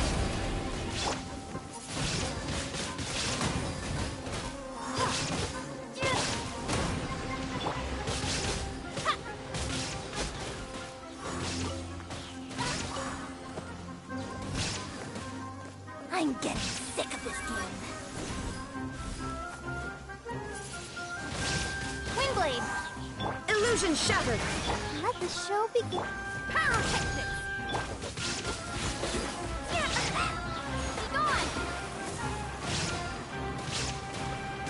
Don't let the light.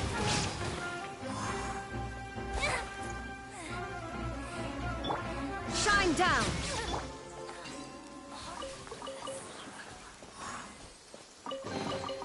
I'll keep this close.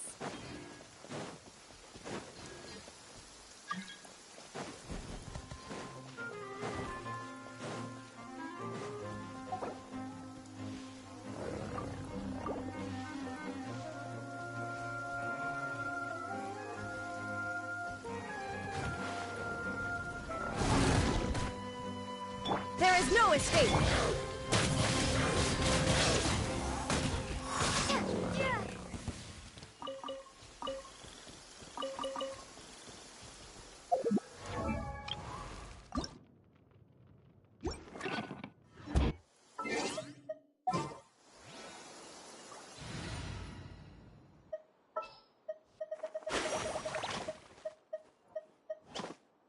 Gonna be epic!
to Caravan Rebot. It's pretty lively here. So, just past this wall is the desert, huh? Oh, wow. Paimon remembers hearing people call this the Wall of Samiel. It's made to block sandstorms from the outside. Oh, if it's this tall... Enough gawking. Come on, follow me. Huh? Over here.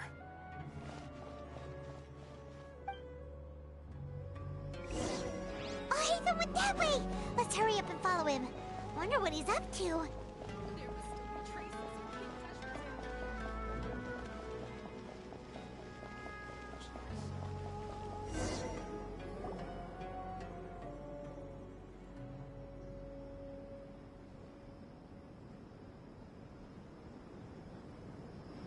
What the... Where did she go? How did we lose them? They were just here a second ago. More Eremite mercenaries? Who are they working for this time? Anyway, Traveler, it seems like we were being followed again. You were too careless. You should have noticed those hopeless amateurs trailing you a long time ago. There's no need to thank me. I've never cared to keep track of personal favors. All I did was correct a mistake I happened to come across. It's a habit I developed at the Academia. You really gave Paimon a scare, Alhaitham. We never thought we'd run into you here. Last time we met at Port Ormos, didn't you say you were going back to the Academia? Wait, don't tell Paimon that you're here to take us back on their orders! Oh, so you've already landed yourselves on the Academia's hit list. I can't say that I didn't expect it. However, had I wished to turn you over to the Academia, don't you think you'd already be the Eremites' honored guests by now? Oh, right. You do have a point. I have no interest in running errands for that project. As a scholar, I've always belonged to the camp that promotes researcher autonomy.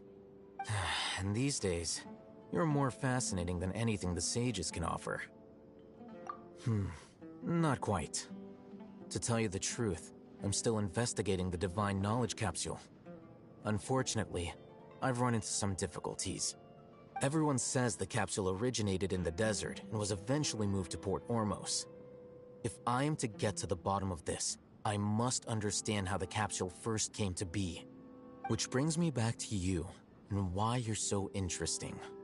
The leader of Ainul Ahmar used the Divine Knowledge Capsule right in front of you, and upon seeing him, your expression became perplexed, and you were lost in thought for quite some time. To have that kind of reaction, I think you must have realized something.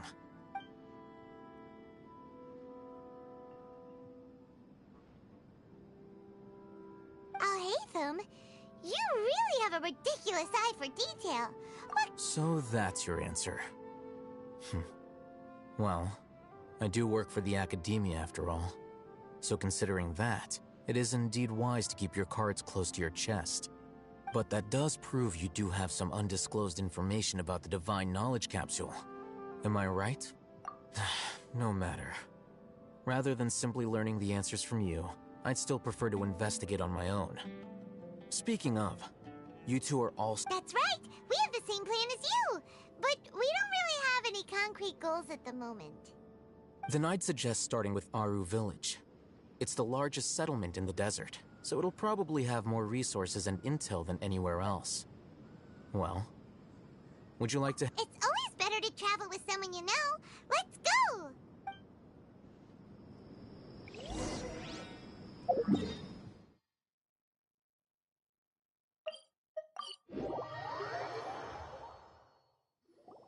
Before us lies Aru Village, the safe haven of the desert folk.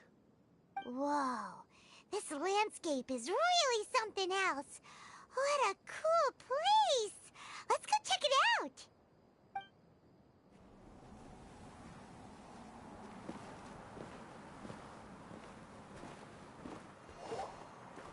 Wow!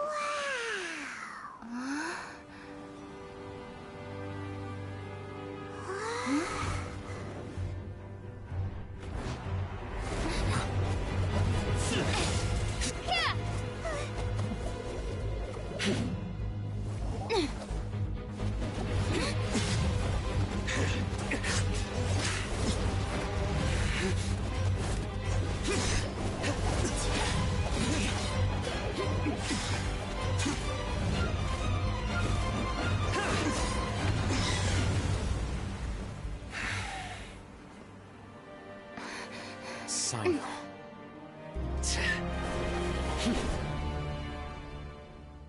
Unless my memory fails me, we have barely spoken 2 words to each other before now at the Academia.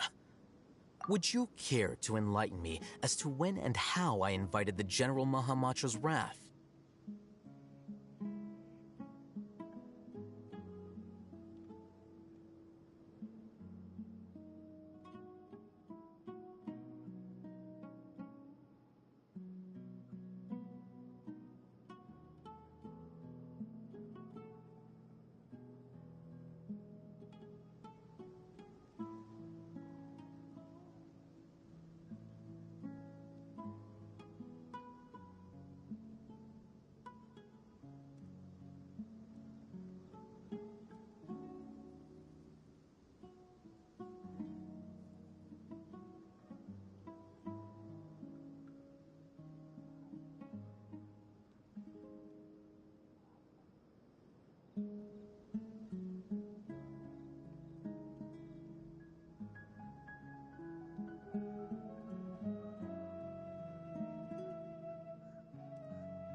Oh, Hatham. Do not think you can escape my judgment, just because you managed to escape my attack. Judgment? So that's how you'd characterize your actions here, is it? Or would elimination perhaps be a more accurate description? Had I used my full strength, not even this traveler would have been able to stop me. Though styled like an assassination, I sought only to ensure that my target would be unable to flee or resist. Standard practice for the Matra, as well you know. Seemed to me more like your own personal touch. Who is that, Alhaitham? Did you call him General Mahamatra? Yes. General Mahamatra Sino, head of all the Matra at the Academia. He's a formidable hunter, and the ultimate nightmare for any who have committed academic crimes. You seem to have placed a lot of trust in Alhaitham, to the point of blocking an attack for him. If I were you, I'd never choose to side with him. I wouldn't believe a single word that comes out of his mouth. I have been pursuing this scribe for a long time.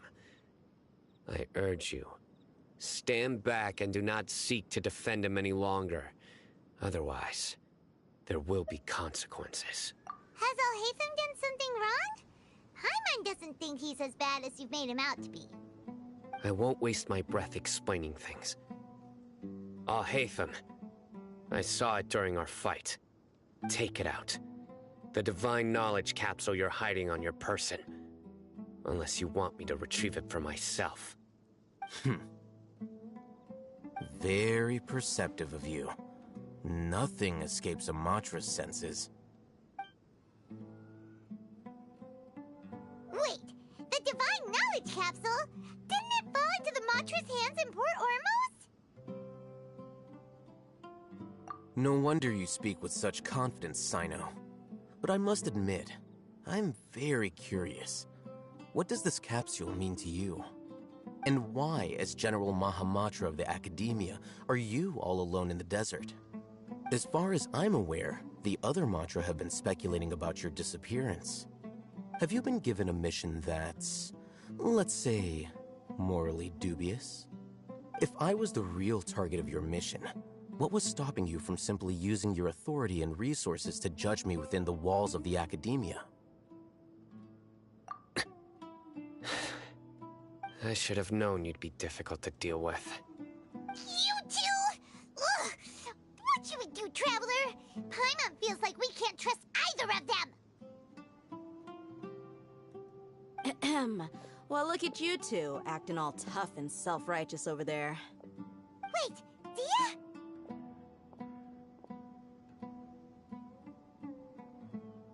Great! Finally, someone that we can trust! You gotta help us out here. Otherwise, these two are gonna start fighting again! Yeah, sure looks that way.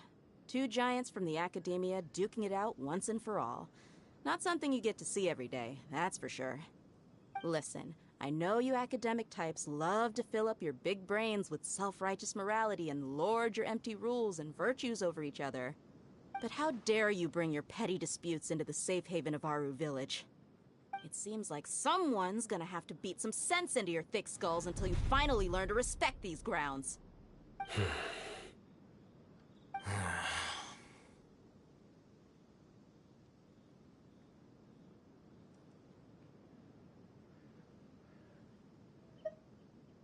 Hey, did either of you hear a word I just said? Whoa, what's going on? The wind's so strong! Is this a sandstorm? Paimon's gonna get blown away! Another sandstorm? What's up with these recently? Hey!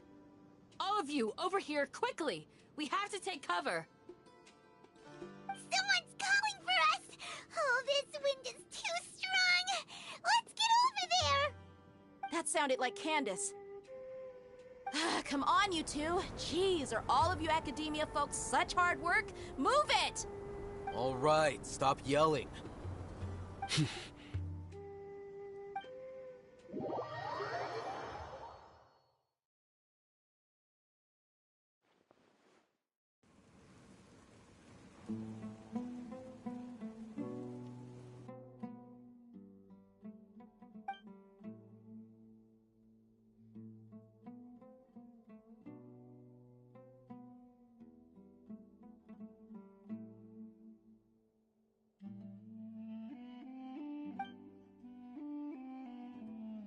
Well, this is pretty awkward.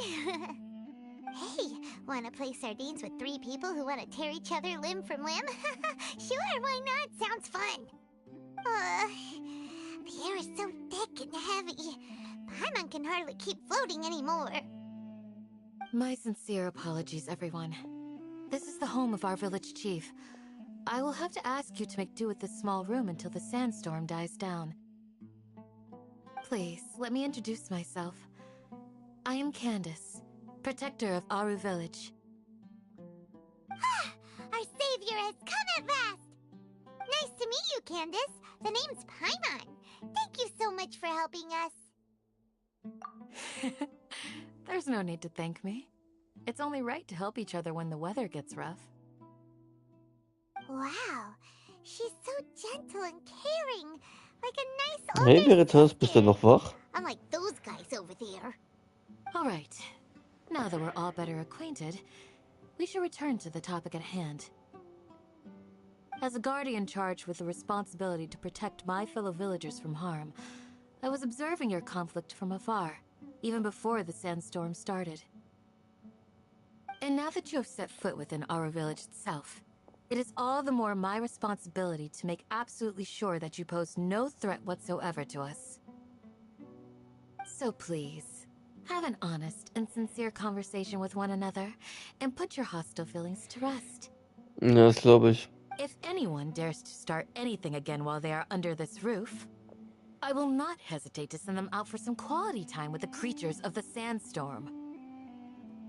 Oh, on second thought, Paimon may have misjudged Candace's Ich mache auch nicht mehr so lange. And that goes Ich for habe ja you schon 2 too, Stunden. Miss Dia. Do I make myself clear? All right, we got it, Candace. That's what I like to hear. So, which of you will begin? I was supposed to be a mediator, but I might have gotten a little too involved just now. Anyway, one of those two should probably start talking. Wait, that was you trying to be a mediator? I have nothing to hide, so there's no shame in explaining myself. While Alhaitham wasn't wrong about the other Matra not knowing my whereabouts, it's not because I've been assigned a morally dubious mission. Rather, I've chosen to exile myself. Huh? Exile your... A little while ago, I discovered that there was data missing in the Academia's project planning and development files. What little they did report clearly did not match the project's actual progress. As General Mahamatra, I had the responsibility and authority to request an audit. However, to my surprise, the person responsible for the erroneous data was none other than Grand Sage Azar himself. I tried to investigate the issue myself before submitting a formal audit request, but I soon found that all leads and potential pieces of incriminating evidence were carefully concealed from me. I began to realize that they were cautious of me from the very beginning. Unsurprisingly, the Grand Sage rejected my audit request as soon as the submission reached his desk. He even said to me, "The power of the General Mahamatra is granted by the sages. You have no right to judge us." So they really are up to no good. I realized then that to the Grand Sage, the Matra are nothing more than tools for the sages to assert and maintain their control over knowledge. The vows that we took, the principles that we strive to uphold, they are meaningless to the Academia of today. I believed it would be wise to flee the Academia before the sages had a chance to take action against me. This way, they can no longer see nor predict my actions. I will never give up on this investigation. There's no need for someone else to give me power or authority. Once I find the truth, I will administer judgment by my own name. Sino seems to have the same goal as us. We're all investigating the sages. Plus, now that he's no longer the General Mahamatra, he somehow feels a lot less scary. Well, Sino, if that's your story, then why did you see Alhaitham as a target? When I was investigating the matter in the Academia, I overheard a conversation between Alhaitham and a sage. The sages asked you to investigate a blonde-haired traveler. Do you dispute this, Alhaitham? Danke dir, Veritas. Schön, dass du noch reingeschaut hast durch so späte Stunde. Wünsche dir eine gute Nacht. Now Schlaf throw in your gut. suspicious behavior with the Divine Knowledge Capsule, and I think we deserve an explanation. Yes. I was indeed tasked with investigating the Traveler. Alhaitham! After all, the promised reward was so great that hardly any scholar could have refused. The sage told me, once you've completed this assignment, I can give you a glimpse of divine knowledge. A most enticing offer. Unfortunately, those academics don't know me at all. Their words contained one key piece of information, namely that divine knowledge indeed exists. That gave me all I needed to know. From my perspective, the sages are far from trustworthy. Think about it. Isn't it a little strange they're so willing to share divine knowledge with anyone, even as a reward? So, I began my own investigation following the lead of the Divine Knowledge Capsule. In the end, I realized my wisdom in committing to this rather than collaborating with the sages. Had I been less guarded, I probably would have ended up like that Ain al-Ahmar mercenary, incapable of remaining sane for long enough to hold a conversation. You mean that the sages originally planned to dispose of you, using one of those capsules that drive people insane?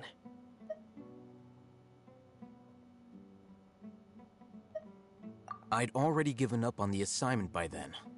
I only told the Academia I was waiting in Port Ormos for you to appear so they wouldn't suspect anything. So it came as quite a surprise when I encountered my erstwhile target while investigating the Divine Knowledge Capsule. Criminals do love to talk about coincidences. Even though I ran into the Traveler by chance, I had no intention of providing assistance to the Academia. Also, you should remember, you were the ones who decided to follow me and strike up a conversation after I left that tavern. That's true. Alhaitham helped us out at Caravan Rebot as well. Maybe he's telling the truth. I'm willing to apologize, if that's worth anything to you. I took the Divine Knowledge Capsule behind your back because I judged its existence to be a significant risk. I felt that it would be best for no one to interact with it before it had been properly studied. After all, curiosity often proves to be the most dangerous thing in this land. You should be well aware, Scribe Alhaitham, that curiosity can also lead you to danger and suspicion. Answer me this. Did the sages share any information about their project with you? Have I not made myself clear? You and I are both distrusted by the Academia. Do you really think they would tell me anything? Fine. Although you haven't completely proven your innocence, I won't regard you as an enemy, for now. As you wish. Good. I'm glad to see you two clearing up your misunderstandings. And now you, Dia. I believe it's your turn. Oh, sorry. Whatever the boys were talking about must have been so boring that I spaced out. My situation is pretty straightforward. My employer, Dunyarzad of the Homayani family, is friends with the Traveler and is currently recovering from her illness at home. I had nothing going on, so I decided to return to Aru Village for a visit. I was actually looking forward to a pretty exciting time getting back together with everyone here. But then I saw these two random guys in the middle of a pointless argument. It ticked me off, and things went downhill from there. Is that all? Well, I will admit that definitely sounds like your style. In that case, welcome back, Dia. That's more like it. I missed you all so much, Candace.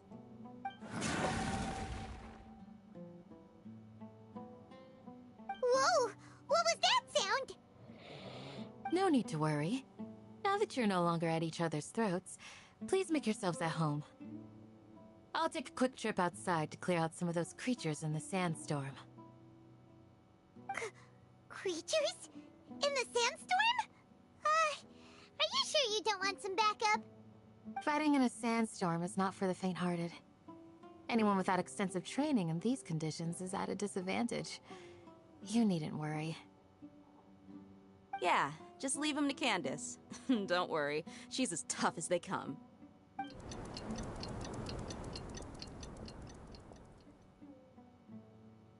The wind's died down.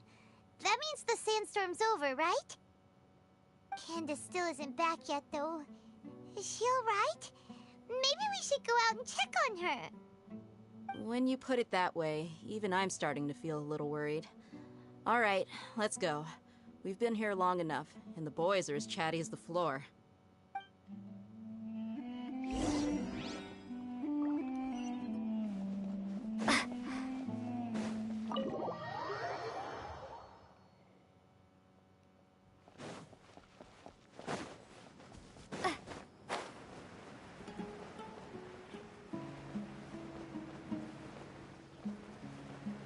Da steht sie schon. Oh, Candace, you're still fighting? You've been out here dealing with these creatures the entire time? Yes.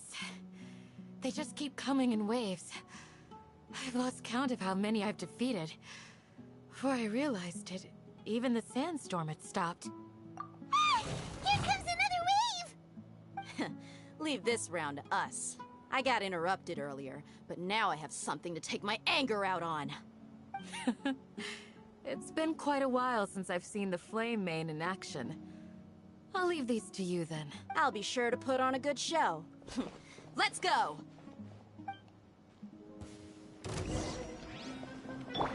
Shine down! Let's dance!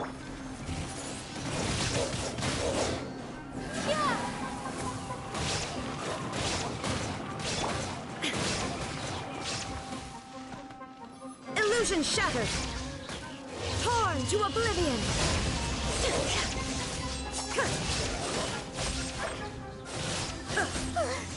Here comes another wave! When are they ever gonna let up?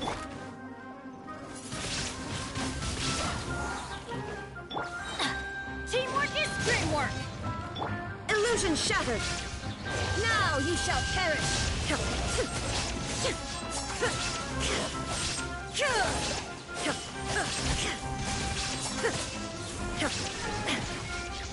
I'll protect us. Prepare to be blown away!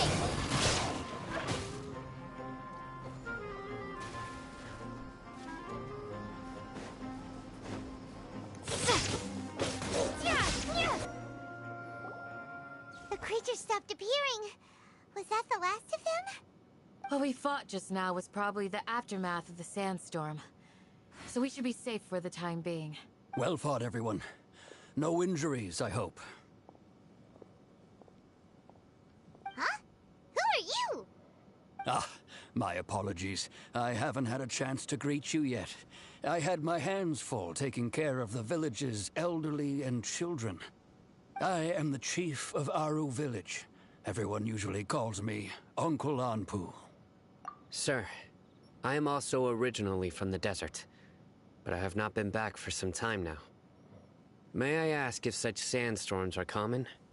I can't say they've always been common, but recently the storms have become increasingly severe and frequent. Besides sandstorms, we also occasionally get earthquakes. According to an investigator who stayed in the village a while ago, these unusual natural phenomena are related to the withering of Irminsul. Another effect of Irminsul's withering. So, Irminsul's withering causes withering zones in the forest, and sandstorms and earthquakes here in the desert? Everything in the natural world is inextricably connected to Irminsul. These regional symptoms can indeed be a reflection of Irminsul's present state. Everyone in Aru Village needs to take good care of themselves. Speaking of which, why haven't I seen a single village keeper since I got here? Village keeper? Who are they? Village guards like Candace? Does your curiosity know no bounds? Village Keeper is how Aru Village refers to mad scholars exiled here by the academia. Most of them are scholars who lost their sanity after a period of training in the Avidia forest. The academia believes that their crazed mutterings may have a negative effect on the psyches of other scholars. So, they're forcibly exiled to the desert. Though if you ask me, it's all a boatload of nonsense.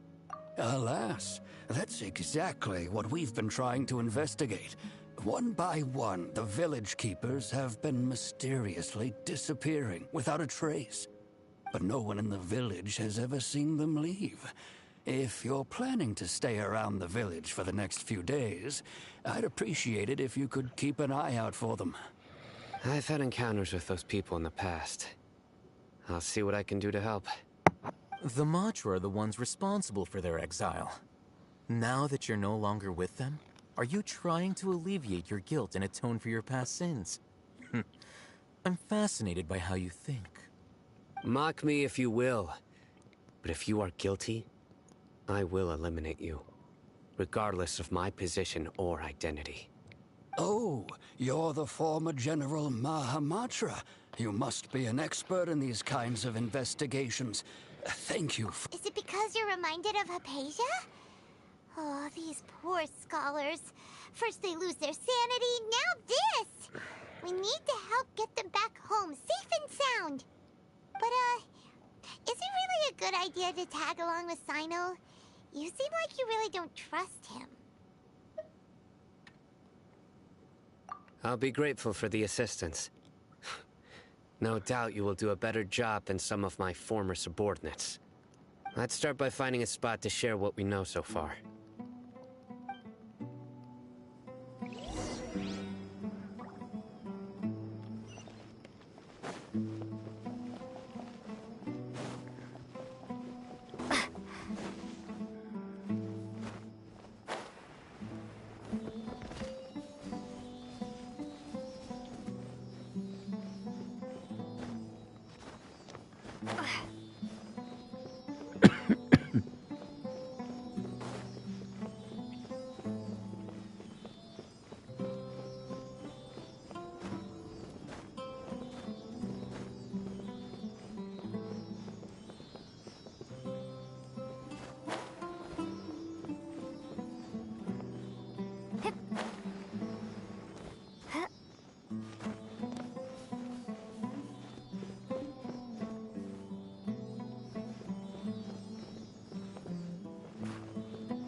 answer from this world?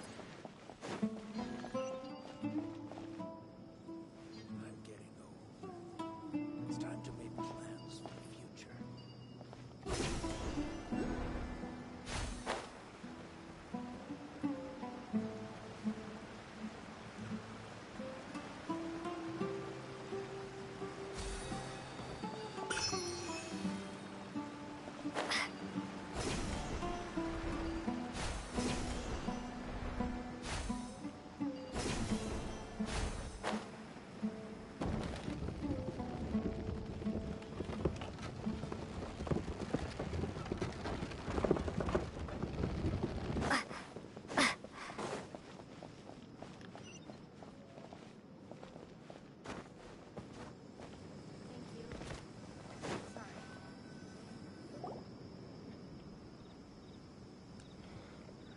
Although I've sent myself into exile, I'm still doing essentially the same things as before. Do you still have any questions for me before we start our investigation?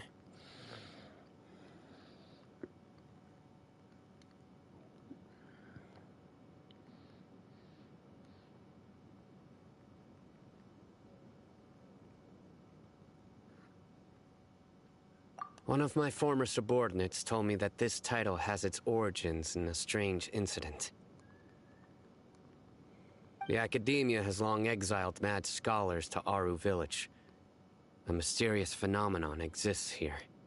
When mad scholars first arrive, they are as incoherent and deranged as before. But after spending some time here, they invariably begin to calm down. Initially, the people of Aru Village greatly resented having to take in the mad scholars. But a strange incident one night changed that. Aru Village was struck by the strongest earthquake in living memory. Seeing buildings on the verge of collapse all around him, the then chief of the village was preparing to take everyone to safety. Suddenly, he noticed a mad scholar crouching in a corner, caressing the ground with his hands. A soft, green light radiated from him, like a divine glow against the backdrop of night. Despite the powerful tremors that ripped through the ground that night, all the houses remained upright, almost as if they had grown roots reaching deep into the ground. In the end, not a single building collapsed, and no one was hurt. After that, the people of Aru Village treated the mad scholars with greater kindness, and began to refer to them as the village keepers. A soft green light? A mad scholar protecting Aru Village? Paimon thinks so too. Actually, Sino, do you know if any of the mad scholars continued to wear their Akasha terminals at Aru Village? In theory, they would continue wearing them so the Academia could still monitor their activities. With that said, the main Akasha system would no longer have any interaction with them. Oh, no wonder! Everything makes sense then! Add in the fact that they calmed down, it was probably Nahida who calmed them. If you are able to draw a conclusion from this one story alone, then it appears you possess much more information than I do. So, what do you make of the story?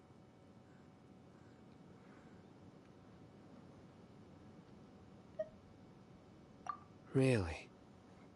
Lesser Lord Kusanali.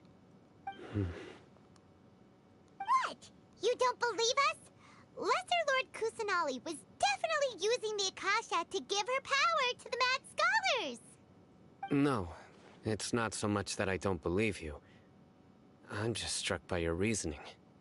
Lesser Lord Kusanali, the current Dendro Archon. Is she really active in Sumeru? The Academia has always placed far greater importance on the late Greater Lord Rukkhadevata. They've more or less ignored Lesser Lord Kusanali, and I've never had any reason to doubt their views. In addition, I've never heard any stories about Lesser Lord Kusanali and her deeds. To me, she might as well have been a god that never existed. No way! Nahida definitely exists! She's a... how should Paimon put it? She's a good Archon who's kind.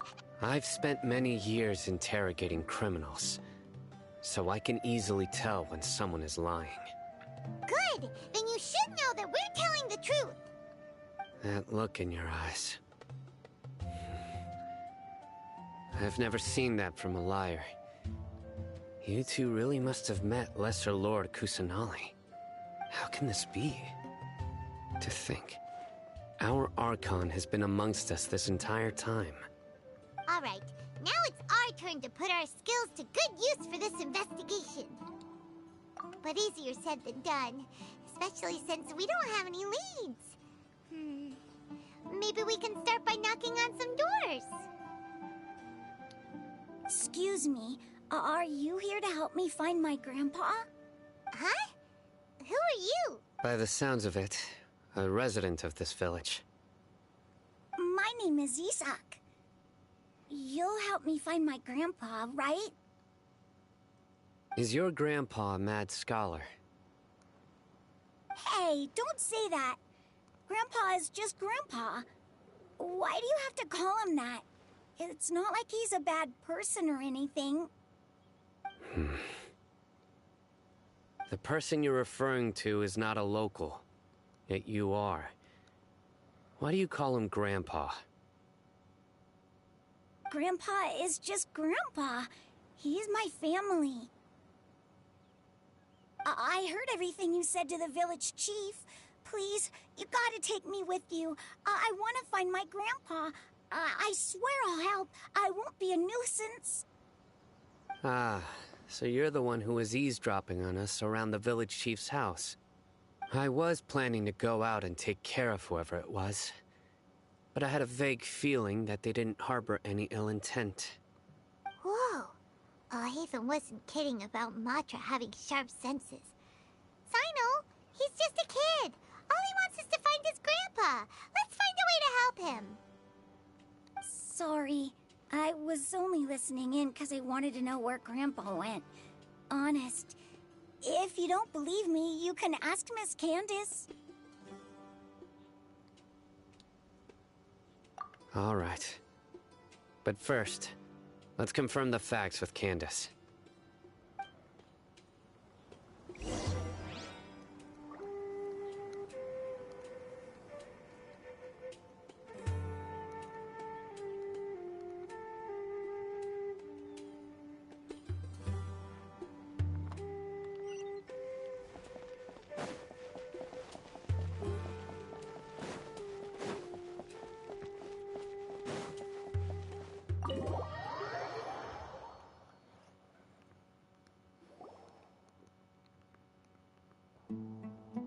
Sino is super vigilant. Is this what all the Matra are like? Ah, you're back already. We just wanted to confirm something with you. Do you know a boy by the name of Isak? I had a feeling he'd go looking for you. Huh? You knew this would happen? Yes. Although he tried his best to stay hidden, I still noticed him eavesdropping outside the window. He really wants to get his grandfather back. Isak's parents were both Aramite mercenaries who rarely returned to the village after finding employment in the city. He was raised by his grandfather. Unfortunately, it was only a few years before his grandpa passed away. Isak was still very young at the time, so various families in the village took turns caring for him so he could survive. Later, an elderly mad scholar arrived at the village. Isak thought the scholar bore a striking resemblance to his grandfather, and thus often spied on the man. However, the scholar was unkempt in appearance and incoherent in speech. Although Isak referred to the man as his grandpa, he was afraid and didn't dare to approach him. One summer night, the oft mumbling and bumbling grandpa suddenly calmed down and seemed to become more lucid. He even noticed Isak hiding in the distance. So Grandpa walked up to Isak and patted him on the head. He even took Isak to the entrance of the village, where he patiently taught the boy the names of the stars and accompanied Isak until he fell asleep. The next morning, Isak woke up and wanted to go find his grandpa again, only to realize his grandpa no longer recognized him. However, even so, Grandpa retained his calm expression. It's said that those who saw the scholar claimed he no longer appeared to be crazy, but appeared to be living in his own world, almost as if he were sleepwalking. Isak was thrilled that his grandpa was able to find peace and would follow him all the time, asking him things like, "Grandpa, want me to take you somewhere fun?" Or, "Grandpa, could you tell me stories about the stars again?" All this somehow just makes Paimon feel really sad. It seems like they both deserve so much better. Perhaps. Nearly everyone who lives in the desert has some form of hardship or regret. But even so, we must still continue on with our lives. It's also my reason for fighting. I must continue to protect this land.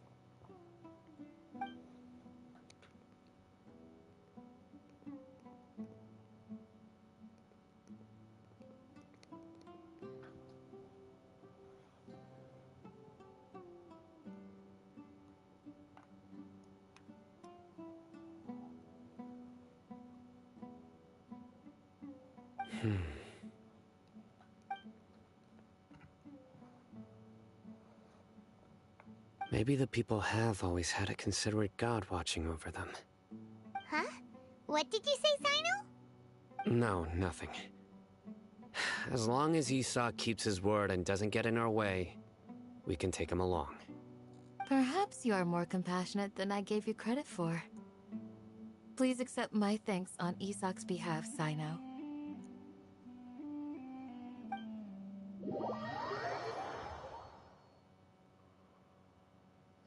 Hey, Isak!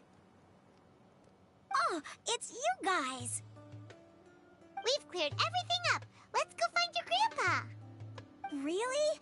Wow! Thank you so much! Yeah! Alright.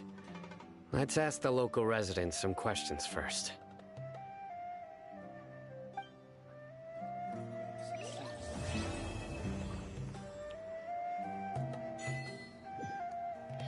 So, das hat man abgeschlossen.